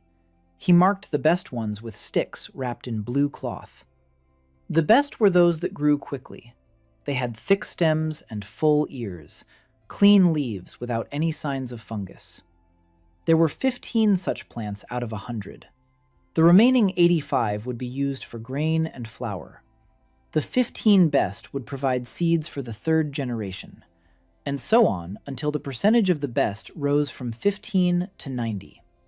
Then the variety will be stable. Elsa walked with him every day. She could already see the difference herself. She pointed and said, "This one's good, not this one." Daniel checked. She was rarely wrong. She had an eye for it. That very eye of a breeder that can't be learned from a textbook. The kind you either have or you don't. Elsa had it. Daniel told her this. He said she had a talent. Elsa blushed and turned away. She mumbled that she was just looking. Daniel said that looking and seeing are two different things, and that she sees. She said nothing, but for the rest of the day, she worked with redoubled energy. On the 100th day, what Daniel had been waiting for and fearing happened. 5 men appeared on the path to the mill. Not clergymen, not soldiers, mercenaries. Daniel saw them first. He was standing at the edge of the clearing, collecting soil samples. 5 men in leather jackets, carrying short swords and crossbows. They moved silently, professionally. But Sa'a was quieter. She appeared beside Daniel like a shadow. She placed a hand on his shoulder and gently pushed him back, toward the mill. She stepped forward herself. The mercenaries entered the clearing. The leader surveyed the mill. Garden beds, wheat. His gaze settled on Daniel. He said they were from the Grain Merchants Guild, that the guild was offering a deal. A man who knows how to grow crops in the world of Mora is worth a lot, very dearly. The guild is ready to pay, in gold, protection, anything he wants. In return, he goes with them to Southport and works for the guild. Daniel asked what if he refuses. The senior mercenary shrugged. He said that in that case, they would settle the matter quietly, because a man who disrupts grain prices is a threat to business, and the guild does not tolerate threats. She, A, stood between Daniel and the mercenaries. She didn't move. She didn't speak. She just stood there, sword in its sheath, hands at her sides, relaxed like a cat before a pounce. The senior mercenary looked at her, assessed her, smirked, said that one woman with a sword wouldn't stop 5 men. EA didn't answer. She was looking at his throat, calmly, without malice, with the expression a butcher uses when looking at a carcass. Where to cut? How quickly? The leader stopped smirking. He had seen that look before. He knew what it meant. A person with that look doesn't bluff. Daniel said he wouldn't go, that he worked here, that if the guild wanted cheap grain, it would have to wait a year. In a year, there would be so much grain that prices would drop on their own, without him. The senior mercenary said the guild wouldn't wait. Daniel said then it would lose. Because killing one agronomist wouldn't stop the famine from ending. The seeds were already in the ground. The knowledge was already in their heads. 5 villages already knew how. You could kill him, but you couldn't kill what he had sown. The senior mercenary was silent. He was thinking. Saya stood motionless. The 2 younger mercenaries were nervous, hands on their hilt. Lyra emerged from the mill. Silian followed her. Behind them was Bran with an axe. Bran stood next to Saya. He toyed with the axe in his hand. He grunted. The senior mercenary did the math. He estimated. An axe. And 5 men behind him who have something to defend. This isn't the deal they promised in Southport. He said he'd be back. He turned and led his men away. Sia saw them off to the edge of the forest. She returned an hour later. She said they'd gone south. Daniel sat on the threshold of the mill, his hands shaking, not from the cold, from the realization. They had just tried to kill him, or kidnap him, which, in this world, amounted to the same thing. Lyra sat down beside him. She said quietly that this was only the beginning, that the guild wouldn't back down. Daniel nodded. He knew. 3 powers, the crown, the church, the guild. They all wanted him, for different reasons, and only one of the 3 could become an ally. He needed the crown. He needed a queen who would sign a document granting him protection, the right to work, the right to teach, the right to feed. Without that document, he was just a target. He looked at Elsa. She was standing by the garden bed, her hands clenching a sickle. Her fingers were white. Her lips were white. She had seen the mercenaries. She had heard the words about a quiet solution. Daniel stood up. He walked over to her. He whispered that everything was okay. Elsa turned to him. Her eyes were wet. Her voice was hoarse. She said that if they came again, she would stand in front of them, because he had taught her that the earth could feed them, and she wouldn't let them take that away.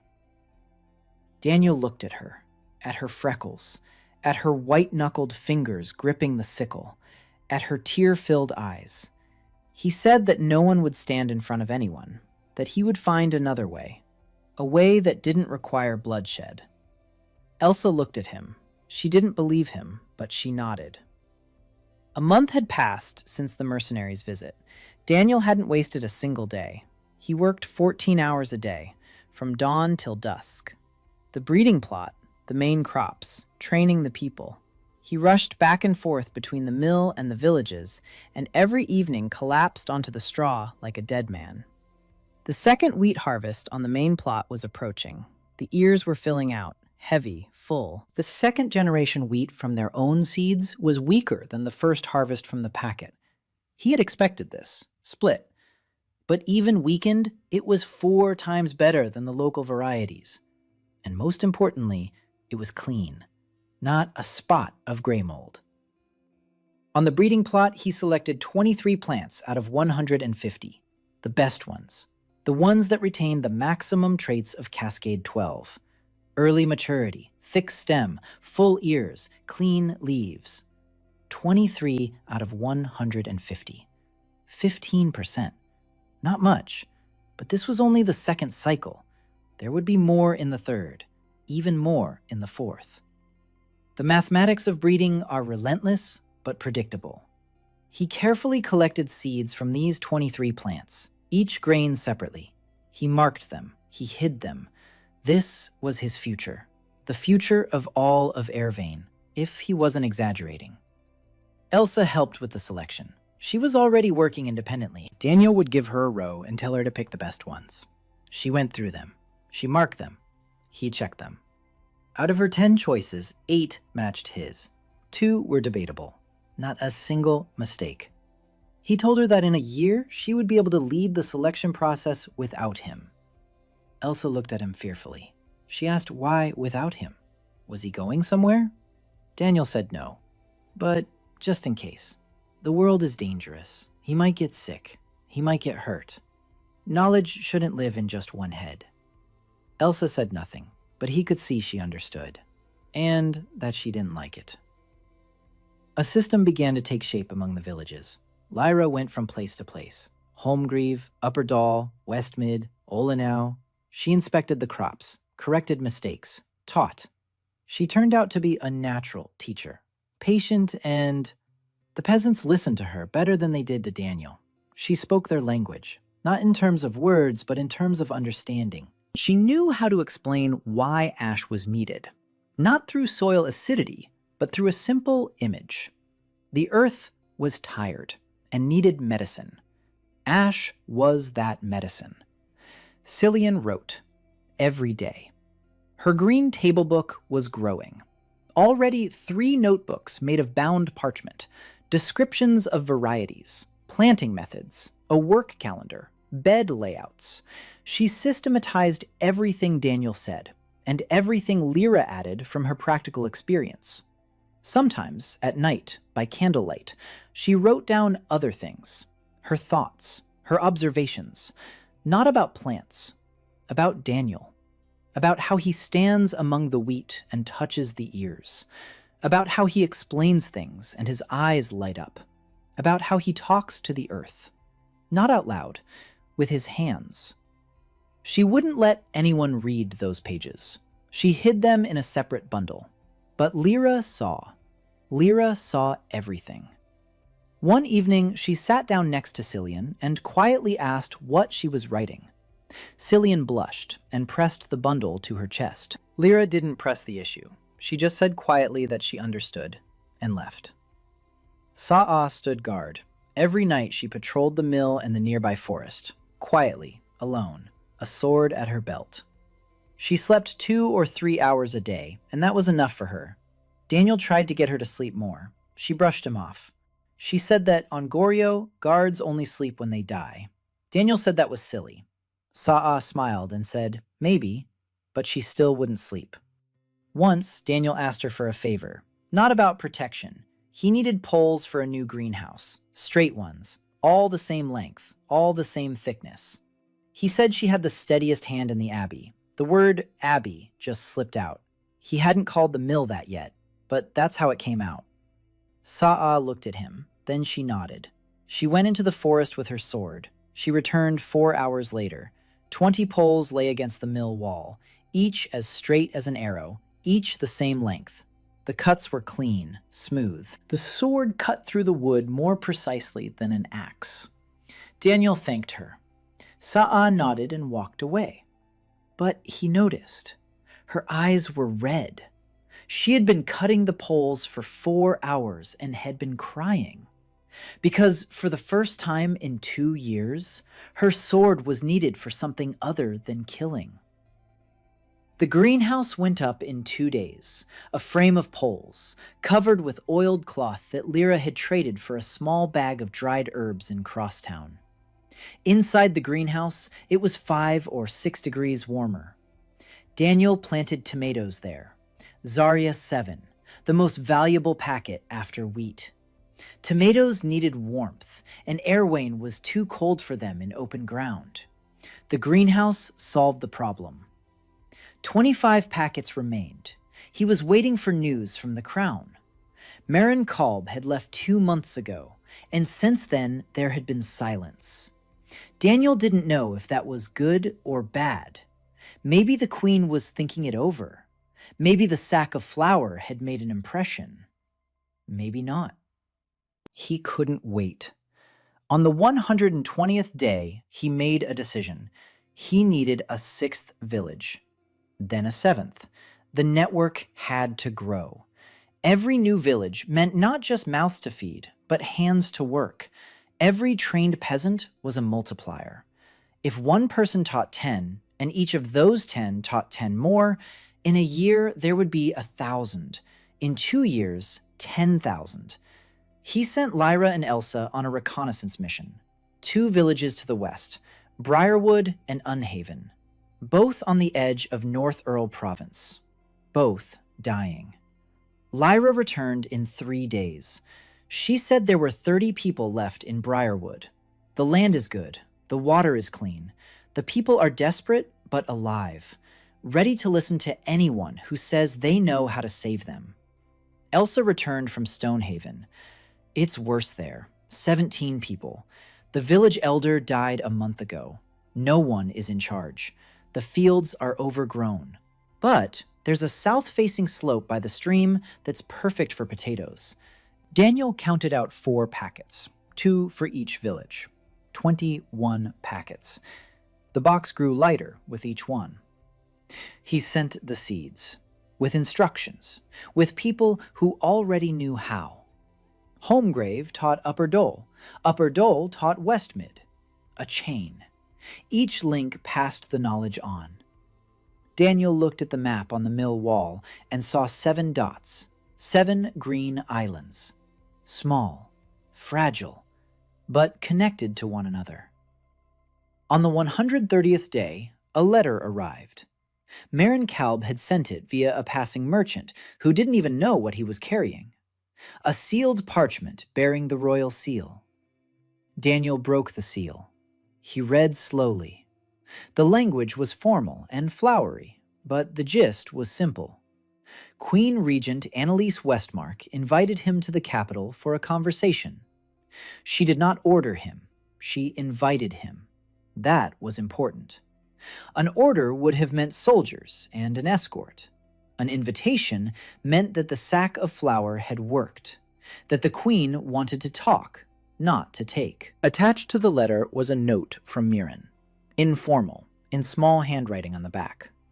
He wrote that Her Majesty had personally baked bread from the flour that had been sent, that she had eaten it alone in her chambers, that she had then sat by the window for an hour in silence, that the next day she had ordered the invitation to be written.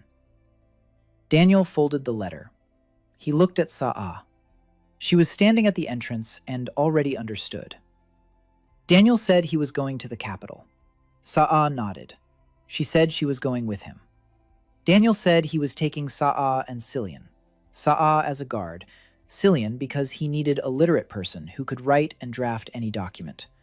Lyra would stay at the mill. She's in charge while he's away. Elsa is managing the breeding plot. Bran is standing guard. Lyra approached him before they left, silently. She looked at him for a long time. Then she said just one thing. Come back. Daniel said, I'll be back. Lyra nodded. She turned and walked back to the garden beds. They left at dawn. Daniel on a mule that Orn had borrowed from a neighboring village. Sa'a on a horse she'd somehow managed to get herself. Cillian on a second mule with a bag full of parchments. And with them was a cart.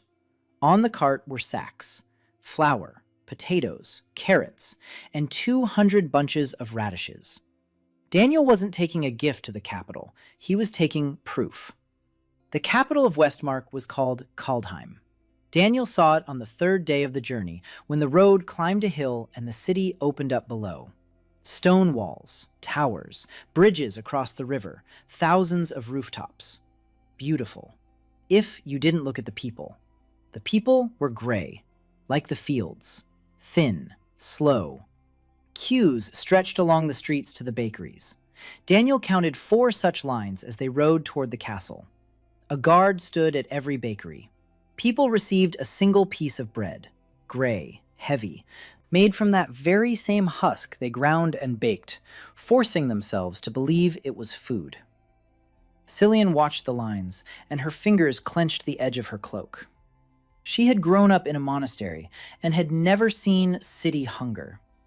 This was different, on a larger scale, more terrifying. The village starved in silence. The city starved loudly. Screams, pushing and shoving in the lines, guards with sticks. A child sat against a wall, gnawing on something dark. Cillian looked closer and turned away. Leather. The child was chewing on a strip of leather from an old belt. Sia rode calmly. She had seen worse. But her hand rested on the hilt of her sword and did not move. They rode up to the castle. The gates opened. ManhwaCapped was waiting for them in the courtyard. He looked tired, dark circles under his eyes. He had lost weight since their last meeting. He looked at the cart, at the sacks, then at Daniel. He nodded, led them inside. The castle was cold and empty. The tapestries on the walls had faded. Half the candles weren't lit. They were economizing.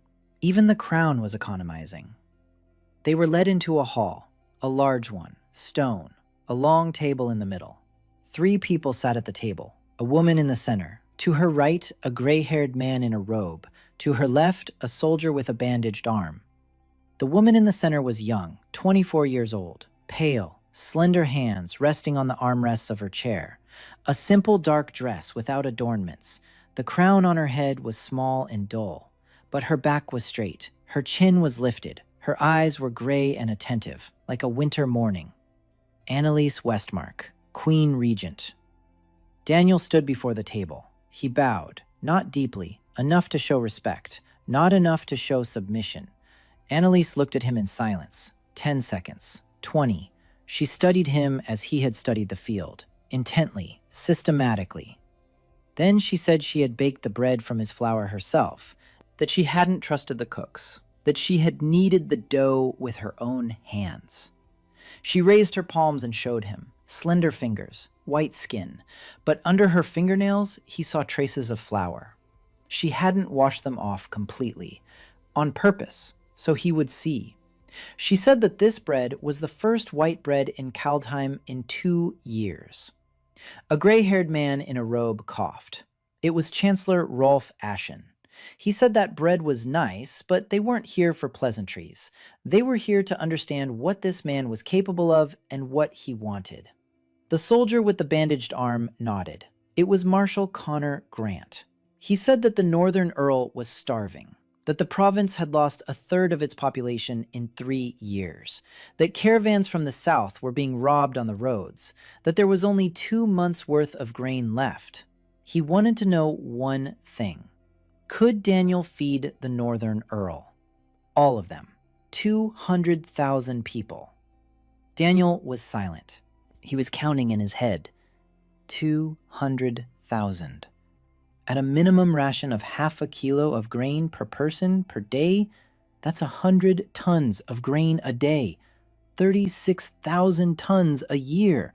His 7 villages produced a ton so far, maybe 2. The gap was monstrous. He couldn't lie. Lying would mean signing his own death warrant when the truth came out. But saying no meant losing his chance. He told the truth. He said he couldn't do it now, that his seeds were limited, that he needed 3 years to stabilize the varieties. But in a year, he could feed 20,000. In 2 years, 50,000. In 3, all 200,000, if they let him work. Chancellor Ashen grimaced. He said that in 3 years, North Earl would be a graveyard, that a decision was needed now. Daniel said that there was no solution now, not for him, not for the Druids, not for the church, not for anyone. But there would be a solution in a year, and he was the only one offering it. Marshal Grant tapped the table with his healthy hand. He said, "All right, what does he need?" Daniel was ready for this question. He'd been preparing his answer for the entire 3-day journey. He said he needed a base. Not a mill in the woods, but a real base. With land, with buildings, with defenses. He said he'd heard of the abandoned Abbey of St. Brim, 20 miles north of Kaldheim. Large, stone, with farmland all around. Empty since the beginning of the Moor. He wants St. Brim. The Chancellor said the Abbey belongs to the church. Daniel said the church isn't using it. Annalisa raised her hand. Everyone fell silent. She said the Abbey would be his. The Chancellor opened his mouth. Annalisa looked at him, and the Chancellor shut his mouth. She said that besides the Abbey, what else? Daniel said he needed a document, an official one, a royal one that gives him the right to work the land without the church's sanction, the right to teach the peasants, the right to distribute seeds, the right to defend his fields from anyone who comes to take them away. He said this document could be called the Green Edict. Annalise was silent. She looked at him, and he could see her mind working, quickly, precisely. She was weighing the consequences. The church would be furious. The lords would be displeased. The guild would go wild. But if there was bread in a year's time, none of that would matter. Because whoever feeds the people rules them, and if she stood beside the man who fed the people, she would stand firmer than any lord. She said she would sign, but not now. She would sign when he showed results not to 7 villages, but to the capital, when the people of Kaldheim saw his bread. Then she would sign before their very eyes, and no one would dare to challenge it. Daniel understood. She was giving him a deadline and a condition, public proof. She was smarter than he'd expected, much smarter. He said, "All right." She nodded. Then she leaned forward and whispered, just for him. She said that her lords considered her a weak girl on the throne, that every morning she woke up thinking she wouldn't make it, that a sack of flour was the first thing in a year that made her believe she could survive. She said this without a tremor in her voice, without tears, steadily, like a fact. Daniel took a loaf of bread out of his bag, baked before he left. He placed it on the table in front of her.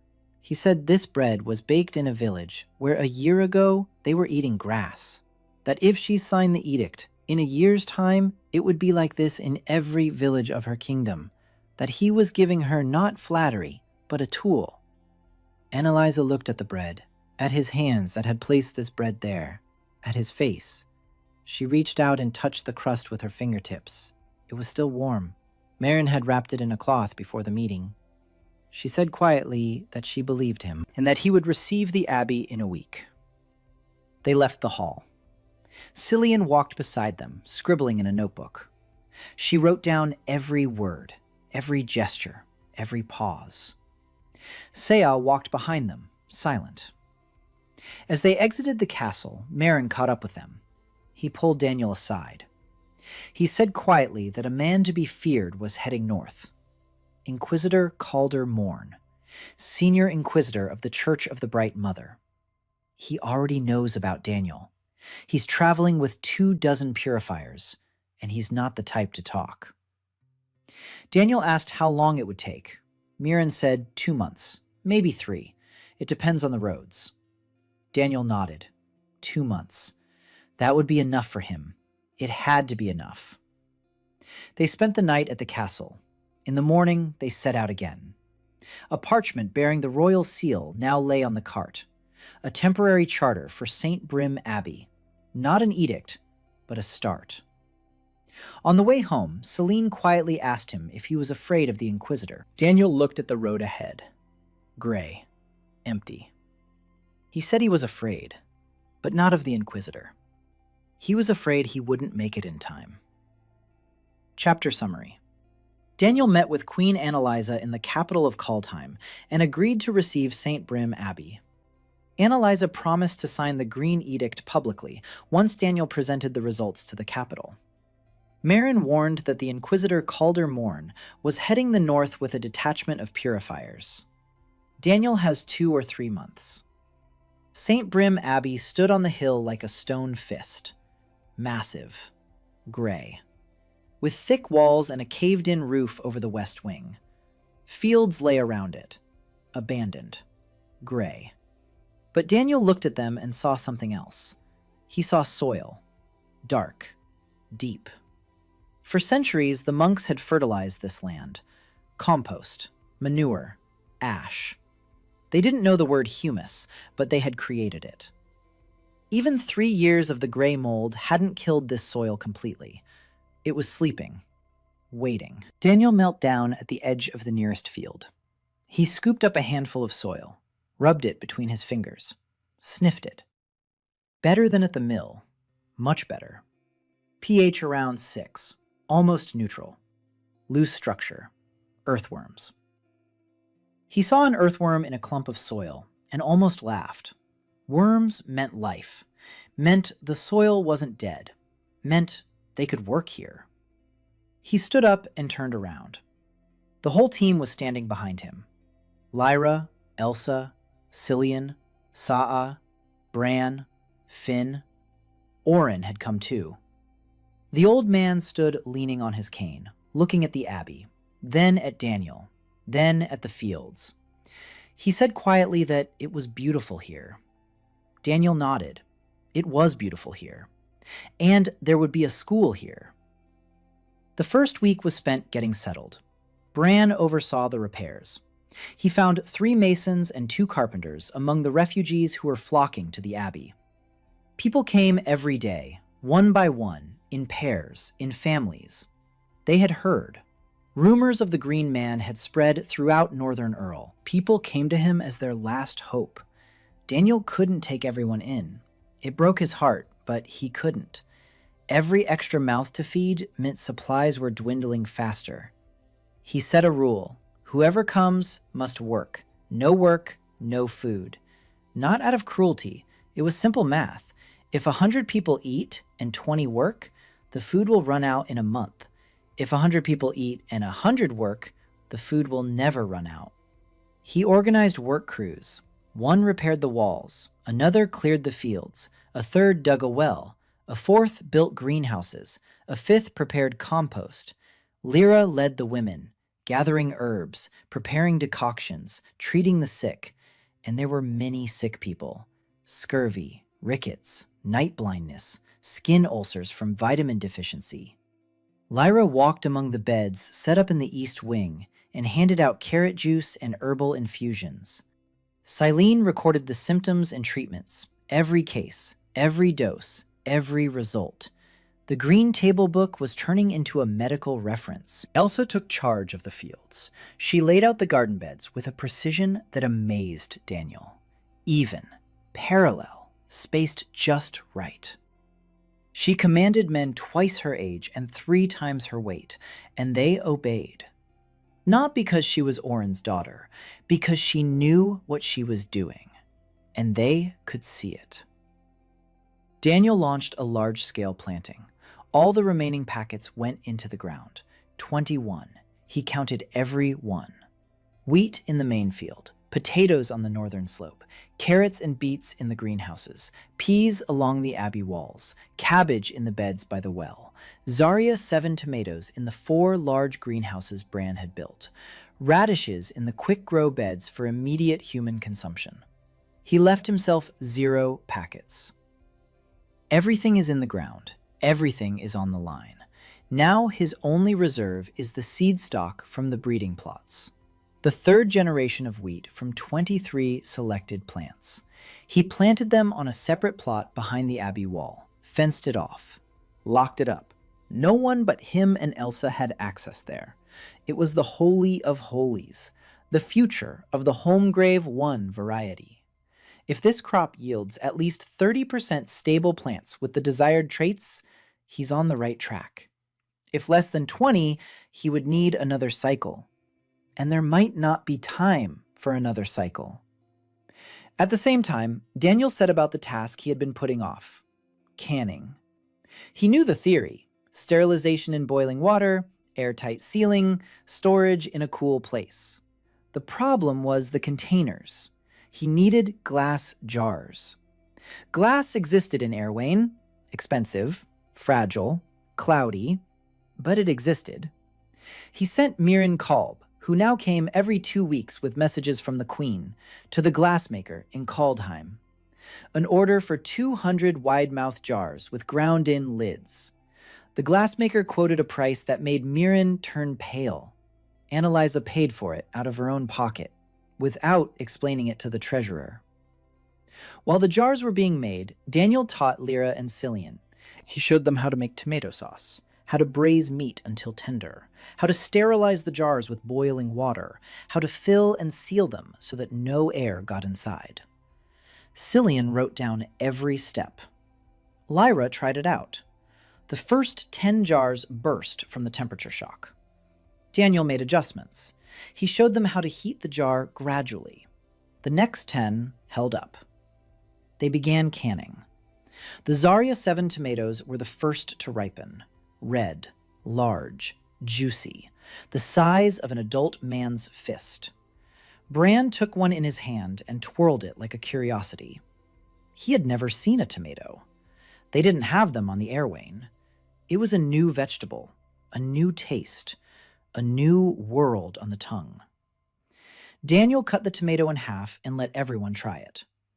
Lyra chewed slowly with her eyes closed.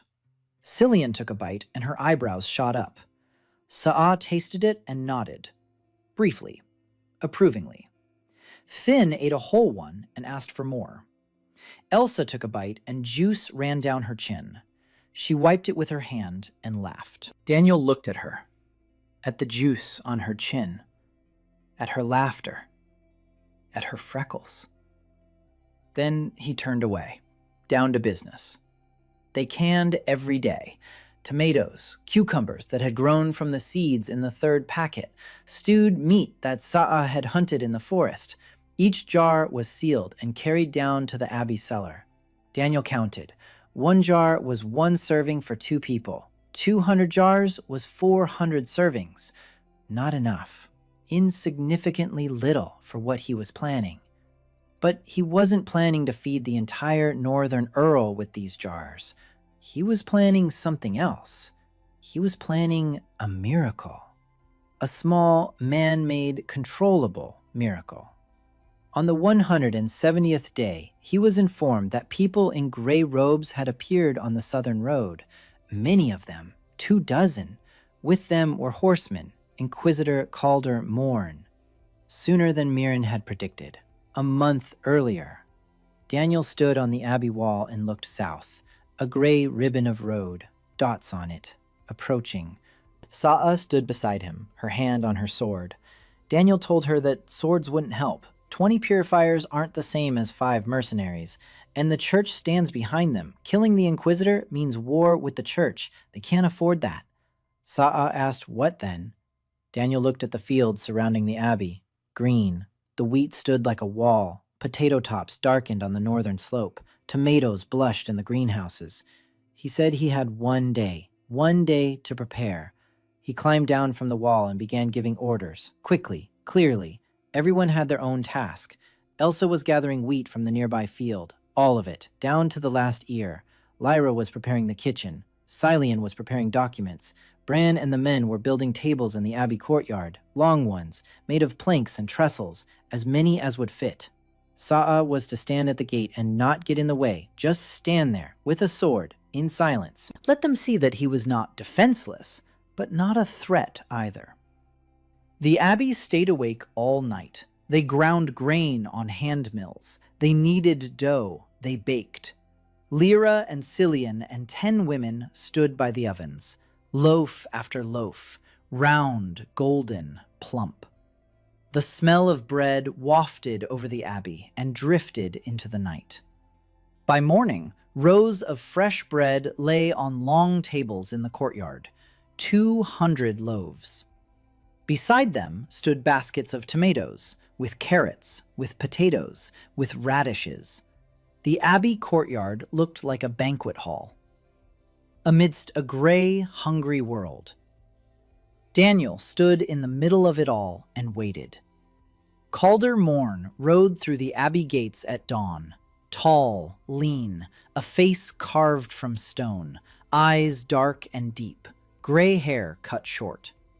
The Inquisitor's gray robe, cinched with a leather belt, no sword or dagger on the belt, only rosary beads. 22 purifiers followed him, young, strong. These ones had swords. They entered the courtyard and stopped. Calder looked at the tables, at the bread, at the baskets of vegetables, at the scent that hung in the air thick and warm. His face didn't change. He dismounted. He walked over to the nearest table. He picked up a loaf. He turned it over in his hands, sniffed it, put it back. He turned to Daniel. Daniel stood 10 paces away, alone, unarmed, hands at his sides. Sa'a stood by the wall to the right, Bran to the left, but far away, not threatening. Calder spoke. His voice was low, steady, without malice. He said he hadn't come for bread. That bread was Thing, and he had come for the truth. He asked who had given Daniel the right to grow crops without the mother's blessing. Who had given him the right to teach the peasants without the church's sanction? Who had given him the right to call knowledge what the church calls heresy? Daniel answered quietly. He said that hunger had given him the right, that when people are dying and the land is dead, there is no time to wait for a blessing. Calder did not raise his voice. He never raised his voice. This made him more terrifying than any loudmouth.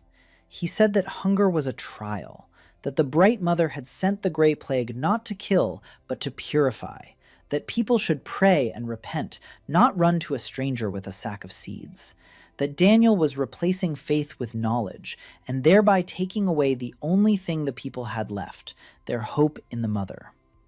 Daniel listened. He didn't interrupt. He could see that Calder believed every word. This was no villain. This was a man who had seen the Grey Plague kill his sister and nephews, and the only explanation he could find was faith. Take away his faith, and all that remains is pain and emptiness. Daniel understood that, and that was exactly why he didn't argue. He said he didn't dispute the mother, that he didn't tell people to stop praying, that prayer was their business and their right, but that while they prayed, their children could eat, and one didn't interfere with the other. Calder looked at him for a long time. Then he said that it did interfere, that a person who eats their fill stops praying, that satiety kills faith faster than any heresy, that Daniel wasn't just feeding people, he was taking the mother away from them.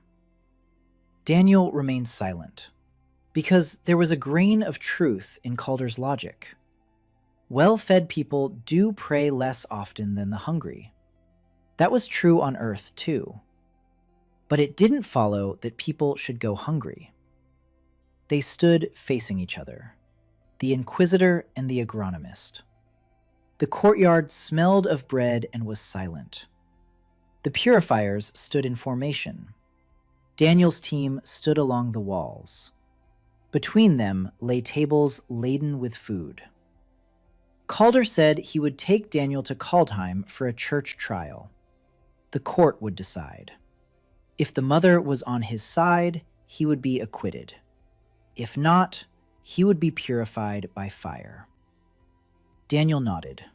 He said, "All right." Everyone around them froze. Shea took a step forward. Daniel raised his hand. He stopped her. He looked at Calder and stated one condition. The trial must be public. In the square of Kaldheim, in front of the people. Calder narrowed his eyes. He asked why. Daniel said because the truth fears no witnesses. Calder was silent for 10 seconds. Then he nodded. A public trial, in the square, in front of the people. He agreed because he was certain he was right, and because a public condemnation of a heretic would strengthen the faith more than a quiet burning. Before leaving, Daniel took Elsa aside. He quietly told her what to do while he was gone. The selection plot was the most important thing. The third generation was nearing harvest. In 2 weeks, they would need to make a selection. She knew how. She'll manage. Elsa grabbed his hand. Her fingers were cold, pale. She said he shouldn't go, that Calder would burn him, that the trial was a trap. Daniel said it wasn't a trap. He said Calder was an honest man. A fanatic, but honest. If the trial was public, he couldn't just burn him without evidence. And there was no evidence of heresy. There was only bread. Elsa wouldn't let go of his hand. Daniel said quietly that he would return. She looked into his eyes. He saw in them everything she couldn't say. 3 months of working together, shoulder to shoulder over the garden beds, hands touching over the planting hole, a silence that spoke louder than words. She let go of his hand, stepped back, nodded. He rode off with Calder. Sa'a rode beside them. Silian followed behind her. And behind them came the wagon, that very same wagon. But now it was carrying more. Sacks of flour, baskets of vegetables, and 200 glass jars of preserves, every single one. Daniel had taken the entire supply. Lyra had tried to stop him. She'd said that if the court lost, it would all be lost. Daniel said that if the court lost, they would all be lost. So it was better to use everything. The journey to Kaldheim took 2 days. Calder rode ahead and said nothing. He didn't speak to Daniel. He didn't look in his direction. He prayed. Quietly, monotonously. The rosary beads clicked between his fingers like dry bones. During the first night's rest stop, Daniel sat down by the purifier's campfire. They tensed up. He raised his hands. He said he just wanted to talk.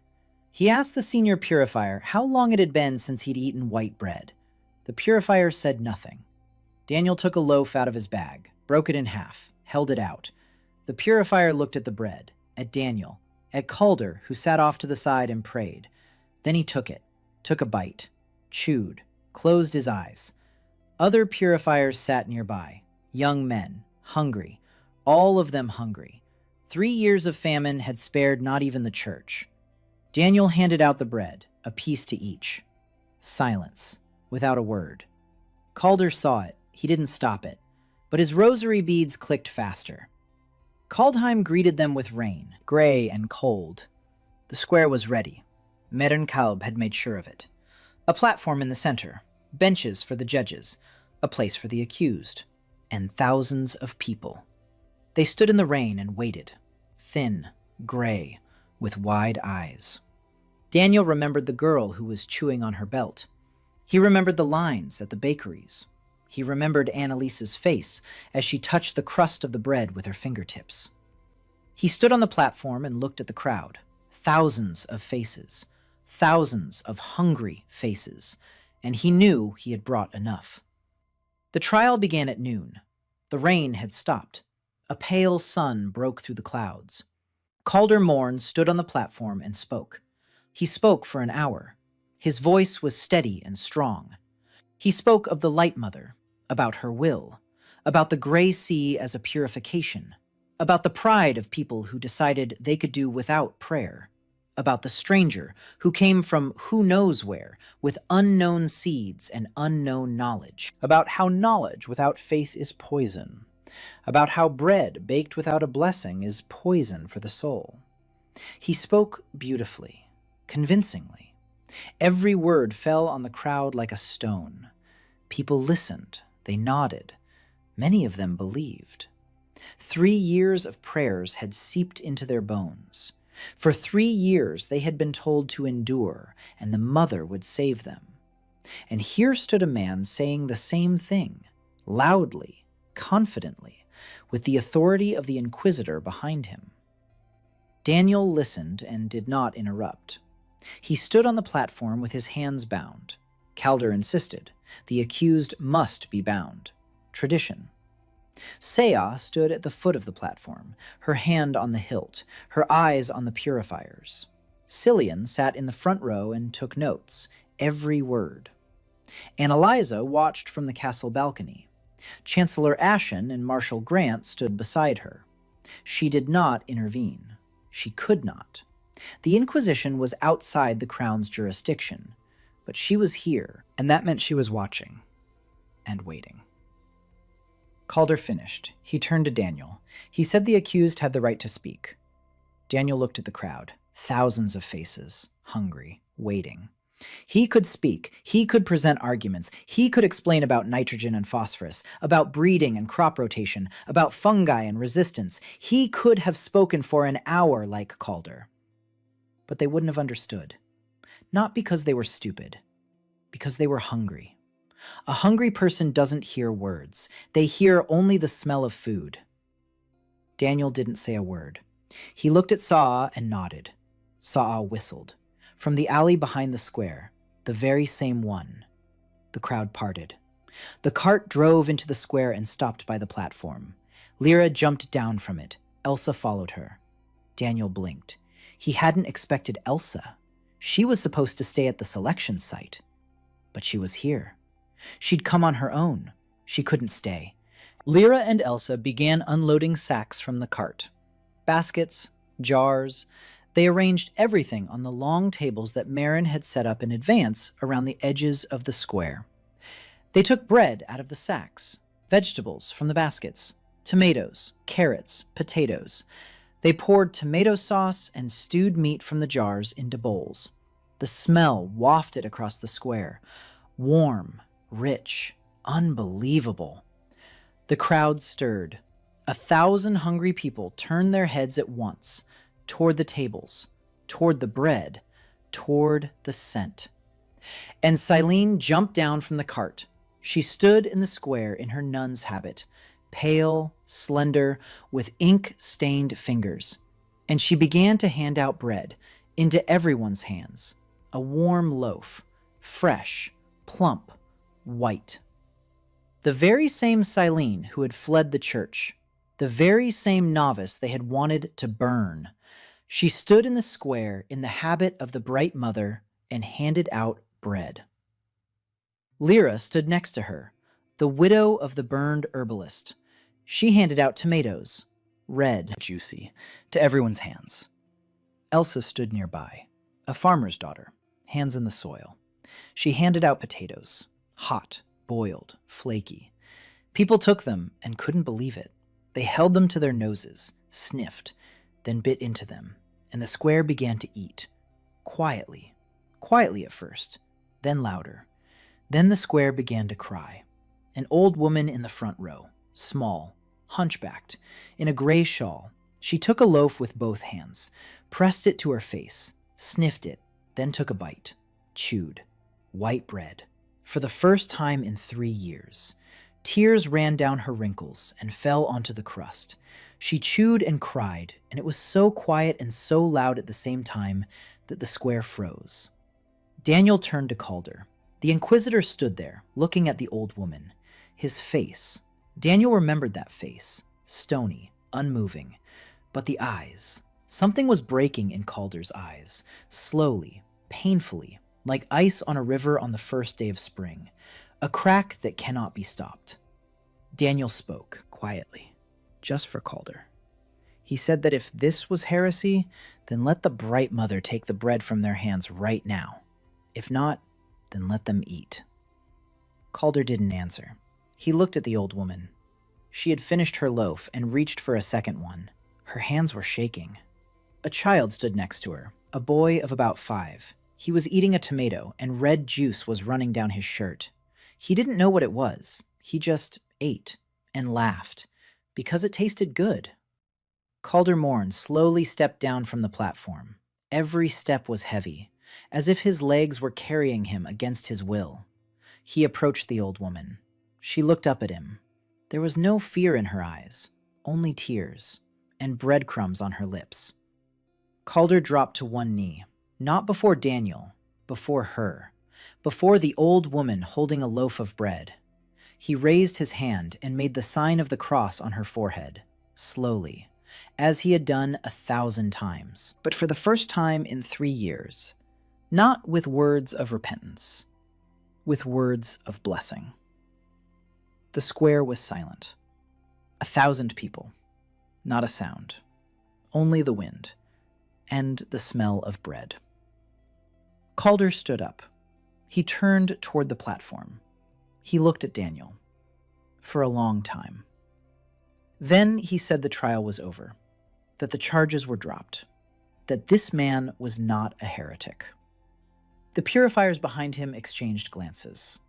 Calder turned and walked across the square, alone, without an entourage. His back was straight, but his shoulders were slumped. He walked like a man who had just lost something and found something else, and didn't know which was more painful. Daniel stood on the platform. His hands were still bound. Sa'a leaped onto the platform and cut the ropes with a single motion. Daniel rubbed his wrists. He looked up at the castle balcony. Annalisa was standing there, alone. The chancellor and the marshal had left. She looked at him. Then she nodded slowly. He nodded back. She walked down to the square, alone, without guards. She made her way through the crowd, which parted for her, to the cart. Marin handed her a quill and an inkwell. Cillian unfolded the parchment on the cart's lid. Annalisa signed the green edict. In the square, on the cart's cover, before 1,000 witnesses. The quill scratched, the seal pressed onto the parchment. The crowd didn't understand what had happened. They were eating. But they would find out, tomorrow, in a week, in a year. They would find out that on this day, in this square, their queen had signed a document that would change everything. Daniel stood nearby and watched as Annalisa handed over the quill. She turned to him. She said quietly that now he must keep his promise. A year, every village, bread. Daniel said, "I will." The sun broke through the clouds and flooded the square with light. The crowd ate and wept. Elsa stood by the cart and looked at him across the square. Lyra handed out the last tomatoes. Cillian folded the parchment. Sa'a stood with her sword in its sheath and smiled for the first time in 2 years. And somewhere, in the back rows of the crowd, hidden by her hood, stood a woman. She wasn't eating. She was watching Daniel, intently, coldly. Then she turned and walked away. No one took notice. After the trial, everything accelerated. The Green Edict gave Daniel what he hadn't had before: legal authority. Now he could work openly. He could teach. He could distribute seeds, and no one could arrest him for it. Not the church, not the barons, not the guild. The royal seal was on the parchment, and that was enough. He returned to St. Brim Abbey and began to build a school. Not a building. The building was already there. A school as a system. He gathered people from all 7 villages, 2 from each, 14 people, men and women, young and old, all those who knew how to listen and wanted to learn. He seated them at a long table in the abbey's main hall and told them they would study for 2 months, every day. Theory from dawn until noon. From noon until sunset, practice in the field. After 2 months, everyone would return to their village and train 10 more people. In 6 months, he would have 140 trained farmers. In a year, more than 1,000. Elsa led the practical sessions. She stood in front of 14 students in the field and demonstrated how to mark out the beds, how to determine soil acidity by the weeds, how to plant, how to hill up the plants, how to select the best plants. She spoke confidently, without a hitch. Daniel stood to the side and watched. A year ago, she had considered herself a simple peasant girl. Now she was teaching others, and she did it better than he did, because she spoke their language. Lyra taught a course on medicinal plants. Cillian transcribed the teaching materials. The Green Table book had turned into a valuable manual. 5 notebooks, with drawings, with tables, with step-by-step instructions. Cillian copied out copies for every village, by hand, at night, by candlelight. Her fingers were always covered in ink, and she had stopped noticing it. Shea trained the guards, 10 men from among the refugees. Not an army, a militia, but with swords and discipline. She put them through their paces every morning before dawn, and they hated her and adored her at the same time. 3 weeks after the trial, a girl came to the abbey, small, round-faced, with tousled bangs and a notebook pressed to her chest. She spoke with a soft southern accent and introduced herself as Yuna So, the daughter of the ambassador of the coastal republic of Hanum. She said her father had sent her in secret, that the gray mold was moving south, that in a year it would reach the rice fields of Hanum, that her father couldn't sleep at night, that he had heard about the green man from North Earl and sent his daughter to learn. Daniel looked at her. Young, 20 years old.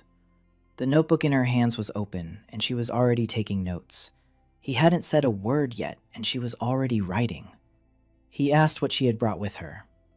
Yuna opened her bag and took out some small bags, rice samples, 6 varieties, with detailed descriptions, in the henna language and in the common tongue.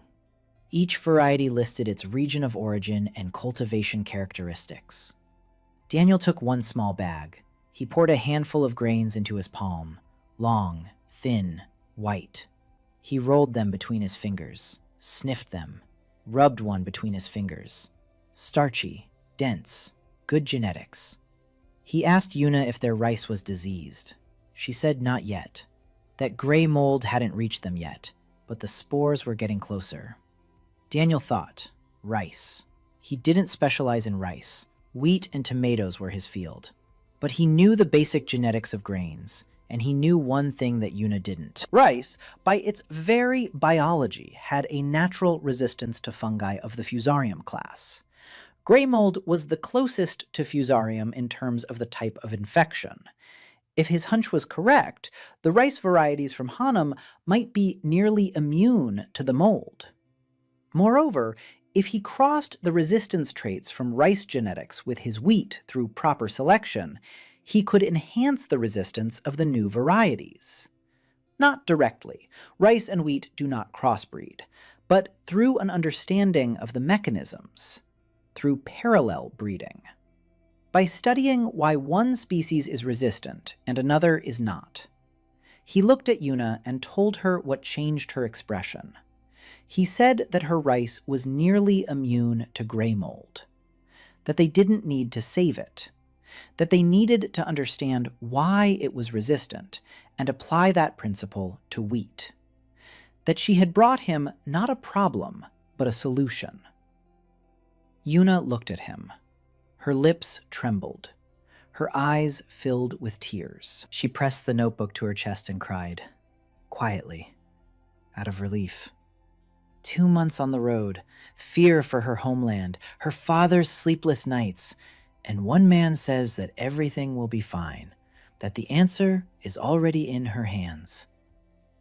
Lyra walked over and put her arms around Yuna's shoulders. Yuna cried and kept saying she was sorry. Lyra told her there was nothing to apologize for, that everyone here had cried. It was normal.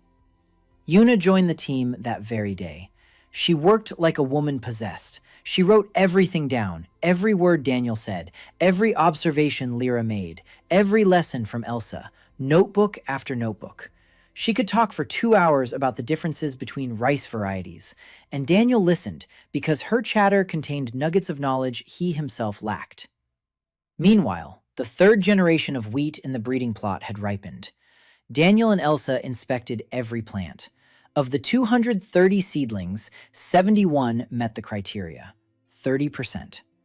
Early maturity preserved, thick stem, full ear, clean leaves. Resistance to mildew confirmed, 30%. Growth from 15 to 30 in a single generation. The math worked. One more cycle and it will be 50 to 60. One more and 70 to 80, a stable variety. Daniel selected seeds from the best 71 plants, carefully, every grain. This was the 4th generation stock. If the 4th generation yields 60% or higher, he'll name it Homegrave -1 and begin mass propagation. An open pollinated variety, seeds that can be sown again and again, forever. He poured these seeds into a small bag and stashed it in a secret compartment in the wall. Then he sat down against the wall and closed his eyes, tired. For the first time ever, he allowed himself to feel tired. His body ached, his back, his knees, his hands. He had been working every day, from dawn until 2 in the afternoon, for over a year now. No days off, no rest, without stopping, because stopping meant death for someone. Elsa found him there, sleeping by the wall, sitting with a small bag of seeds in his hand. She took off her jacket and draped it over his shoulders. He didn't wake up. She sat down beside him, quietly. She didn't leave. She just sat there, watching over his sleep. Lyra walked by. She saw them. She stopped. She looked. Then she quietly walked away. She was smiling. That very smile Daniel had seen once, warm and open. Winter of the 2nd year came early. Snow fell in early November, and St. Brim Abbey became a white island in a white world. But inside, it was warm. The stoves were burning. In the storerooms lay sacks of potatoes and flour. In the cellar stood 200 new cans of preserves in rows. The first batch had been distributed in Kaldheim Square. Daniel had been preparing the second all summer and fall. Lyra and Cillian worked on it like a factory. Tomatoes, cucumbers, stew. Every can was sealed and signed by Cillian's hand. The Abbey now fed not 7 villages, but 14. The first wave of students had returned to their villages and got to work. Each had trained 10 others. Daniel did the math. 140 trained farmers. 20,000 people in the province gained access to new methods. Not yet to new seeds, to methods. Proper watering, ash, crop rotation, compost. That alone was enough to increase the yield of local varieties by 40%. Not threefold as with his seeds, but by 40%. The difference between life and death. The famine in North Earl hadn't officially ended, but people had stopped dying, stopped eating bark and leather, stopped fighting in lines. The gray sea still lay across the fields, but now people knew they could fight it, not with prayer, with work. In December, Daniel planted the 4th generation of wheat, in greenhouses, a winter crop, risky, But the greenhouses Bran had built held the heat. Oil-soaked cloth stretched over a frame of poles cut down by the Sa'a. Inside, it was 10 degrees warmer than outside.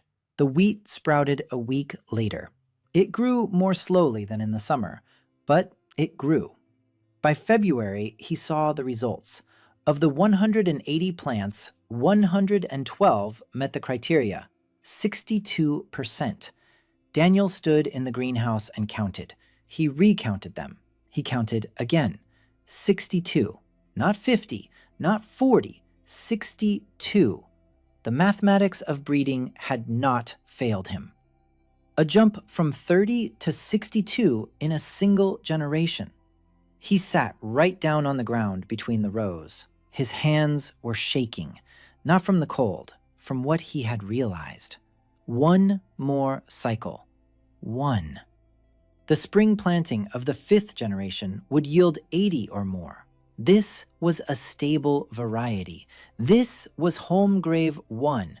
This was the end of dependence on his terminal seeds. This was the beginning of a world in which farmers fed themselves. He closed his eyes and saw what had warmed him that night.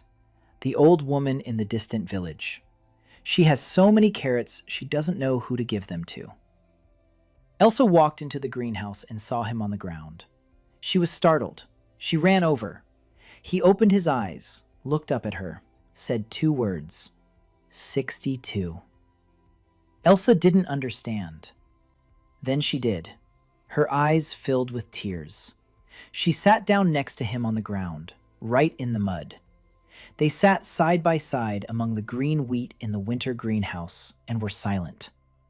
Then Elsa rested her head on his shoulder, gently, carefully, like placing a fragile thing on a fragile shelf. Daniel didn't move. They sat like that for a long time. A minute, 5, 10. Between them lay everything that had accumulated over the year. Their shared labor, the garden beds, the planting holes, the touch of their hands, the silence. Now it was no longer silence. It had become something else. That evening, a caravan pulled up to the abbey. 200 people. Refugees from the east. Children. Old people. All on their last legs. Snow, frost, night. The storekeeper ran to Daniel in a panic, said there wouldn't be enough food for everyone for the night, that the supplies were calculated, that 200 extra mouths to feed was a disaster. Daniel stood up silently. He went to the basement, alone. The staircase down, a cold stone corridor, and shelves, 200 glass jars, in rows, neatly arranged, each one labeled by Cillian's hand. Tomatoes, cucumbers, canned meat, summer in a jar. He stood before them. He had prepared them all year long, for a situation he hoped would never come to pass. It had come to pass. He began carrying the jars upstairs, 4 at a time. He carried them up the stairs. He set them on the long monastery tables in the main hall. Lyra saw and silently joined him, then Cillian, then Sa'a, then Yuna, then Bran, then Elsa. They carried the jars from the basement and placed them on the tables, in rows. 200 jars, on long wooden tables. The glass shimmered in the candlelight. Inside, red tomatoes and dark stewed meat and green cucumbers, the colors of summer in the middle of walls. The refugees were led into the hall. They entered and stopped at the threshold. They looked at the tables, at the jars, at the candles, at the faces of the people waiting for them. Daniel personally opened the first jar, tomatoes in their own juice. The scent wafted through the hall. Warm, summery, impossible in February. He took a spoon, looked around the hall, saw a little girl. She was standing by the door, clinging to her mother, thin, pale, eyes huge. He walked over to her, crouched down, held out the spoon with a tomato, quietly told her to eat, said it was summer in a jar. He said he'd saved it for her. The girl looked at the spoon, At him. At her mother. Her mother nodded. The girl opened her mouth. She tasted it. Her face changed. Slowly. Surprise. Then something else. Something children sense more easily than adults. Delicious. Just delicious. She reached for a second spoonful. The audience watched. 200 people and the whole crew. Silence. Then the girl smiled, and the room exhaled and began to cry, quietly. The way people cry who have cried too much and are no longer shy about it. Lyra was handing out food. Cylian was pouring. Elsa was slicing bread. Sia was carrying bowls. Yuna wrote down the name of every refugee in a notebook so that no one would be forgotten. Bran stood by the door and made sure everyone came in and no one was left out in the cold. Oren sat in the corner and said nothing. The old man looked out at the room, and his face was wet. This night would later be called the Night of the Glass Summer, for 30 years. How 200 people came who were waiting for death. And how, instead of death, they found a can of tomatoes and a spoon and a man who said, "Eat." After the last refugee fell asleep in the warmth, Daniel went down to the basement. Alone. Empty shelves. 200 empty spots on the shelves. A supply that was gone. He stood in the empty basement and thought about how he now had nothing with which to meet the next caravan. But he had no regrets, not for a second. He went upstairs. Sa'a was waiting for him in the hallway, silently. She handed him a mug of hot broth. He took it. She said quietly that they would need 3 times as many greenhouses by spring, that she would chop some poles. Daniel nodded. They stood in the dark hallway and drank the hot liquid. Behind the wall, 200 people were snoring, warm, well-fed, alive. At dawn, Daniel went out into the courtyard. The snow crunched under his feet. The cold air stung his lungs. He walked toward the greenhouse, toward the 4th generation of wheat that would decide everything. He opened the canopy and stepped inside. Warm, humid air, rows of green. The ears were already forming. He walked along the rows, touching every stalk, a habit, a ritual, a check. Everything was in place. Everything was growing.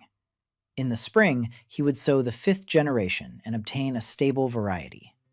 In a year, Holmgrave 1 wheat would be in every village of Northern Earl. In 2 years, in every village of Westmark. In 3 years, across the entire continent. The farmers would sow their own seeds, without him, forever. He stepped out of the greenhouse and stopped. Lying in the snow was an object that shouldn't have been there. A notebook. Thin, leather-bound. He picked it up, opened it. English, his native language. Handwritten text, a woman's handwriting. Neat, small. He read the first line and the world swayed. The fungus has taken hold well. In 2 seasons will burn the northern provinces. He turned the page. The entries continued. Dates, observations, strains, mutations. Someone had been keeping a lab journal. Detailed. Professional. Someone who knew mycology at a level no lower than a master's degree. Someone who, 3 years ago, had deliberately bred and spread gray mold. He flipped through the pages. His hands were shaking. The penultimate page, a note in the margins. He wasn't supposed to survive. He wasn't supposed to end up here. But since he was here, he'd have to adapt the plan. The last page, a photograph, faded, crumpled, but recognizable. A woman in a lab coat against the backdrop of a greenhouse. Chestnut hair, thin-framed glasses, a smile. He knew that face. 5 years side by side at the same company. 5 years in neighboring labs. 5 years of lunches in the same cafeteria. Dr. Helen Price, senior mycologist, fusarium specialist. The one who quit a year before his death. The one they said had left for South America. the one no one was looking for. Daniel stood in the snow with a notebook in his hands, and the world was shifting around him. Gray mold is man-made. Helen Price created it and brought it to Airway, deliberately, methodically, professionally. She had come here several years before him and decided that hunger was the best way to control the world. She knew he was here. The notebook lay by the greenhouse, placed there on purpose, so he would find it, so he would know, so he would understand who he was dealing with. It was a message, not a threat, an invitation. Look what I've done. Try to stop it. Daniel closed the notebook, pressed it to his chest. He stood in the snow and breathed. Steam rose from his mouth and dissolved into the cold morning air. Behind him in the abbey, people were waking up. 200 refugees, his team, 14 villages, 20,000 people, all dependent on the grain he had grown and the knowledge he had passed on. And somewhere on the continent, a woman in a hood looked at those same fields and saw in them not salvation, but a threat to her plan. And this woman knew everything he knew: genetics, breeding, mycology, plant pathology. She was no less intelligent and no less prepared. She simply decided to use that knowledge in the opposite way. Daniel put the notebook in his inside pocket. He returned to the abbey. He found Lyra. He found Sa'a. He found Cillian, Yuna, and Elza. He gathered them in the hall. He closed the door. He placed the notebook on the table. He opened it. They read. Cillian translated for those who didn't know English. The silence grew thicker with every page. When Cillian finished reading the last entry, the hall was silent. Lyra spoke first. She asked quietly if this meant that more was not divine punishment, but the work of human hands. Daniel nodded. Lyra closed her eyes. Her hands clenched into fists. 2 years ago, her husband had been burned at the stake for trying to save livestock from a disease that someone had deliberately created. He died for the truth, in a world where the truth had been declared heresy. Saya placed her hand on her sword. She asked quietly where this woman was. Daniel said he didn't know, but he would find her. Yuna looked up from her notebook. She said that if the mold was man-made, then it could be destroyed. If it was created, then it has a vulnerability, because everything created has a weakness. Daniel looked at her rice, at his wheat, at Helen Price's notebook. Yuna was right. A man-made organism has a man-made vulnerability. If Helen derived gray mold from fusarium strains, then the key to destroying it might lie in rice genetics. Not just resistance, a suppression mechanism. Elsa sat in silence. Then she stood up. She walked to the window. She looked out at the fields, at the white snow over the green greenhouses, at the smoke from the abbey's chimneys, at the road leading south. She said quietly that it didn't matter who did it. What mattered was that now they knew. And now they weren't just feeding people. Now they were stopping the one who wants people to die. Daniel walked over to her. He stood next to her by the window. He looked at the same fields, at the same snow, at the same smoke. A year ago, he had been lying face down in the gray earth, not knowing where he was. Now he was standing in an abbey that fed 20,000 people, with a team he hadn't earned but had been given, with a strain that would become immortal in a single generation, with a secret that explained everything and changed everything. He didn't say it out loud, but the image was before his eyes, that very one, the old woman in the distant village. So many carrots there was no one to give them to. He turned toward the table, toward the team, toward the people who were looking at him and waiting. He said quietly that in the spring they would sow the 5th generation, that by summer there would be Homegrave 1, that by fall every village would receive seeds that could be sown forever. And then they would find Helen Price and end the Gray Sea, not with a sword, not with fire, with grain, because he was an agronomist, and his weapon grew from the earth. The morning sun broke through the window and fell in a golden streak across the table, on the notebook, on their faces, on Elsa's hands in the soil, on Cillian's ink-stained fingers, on the hilt of Sa'a's sword, on Lyra's red palms, on Yuna's notepad. Beyond the abbey walls lay the world, gray, sick, hungry, but no longer hopeless.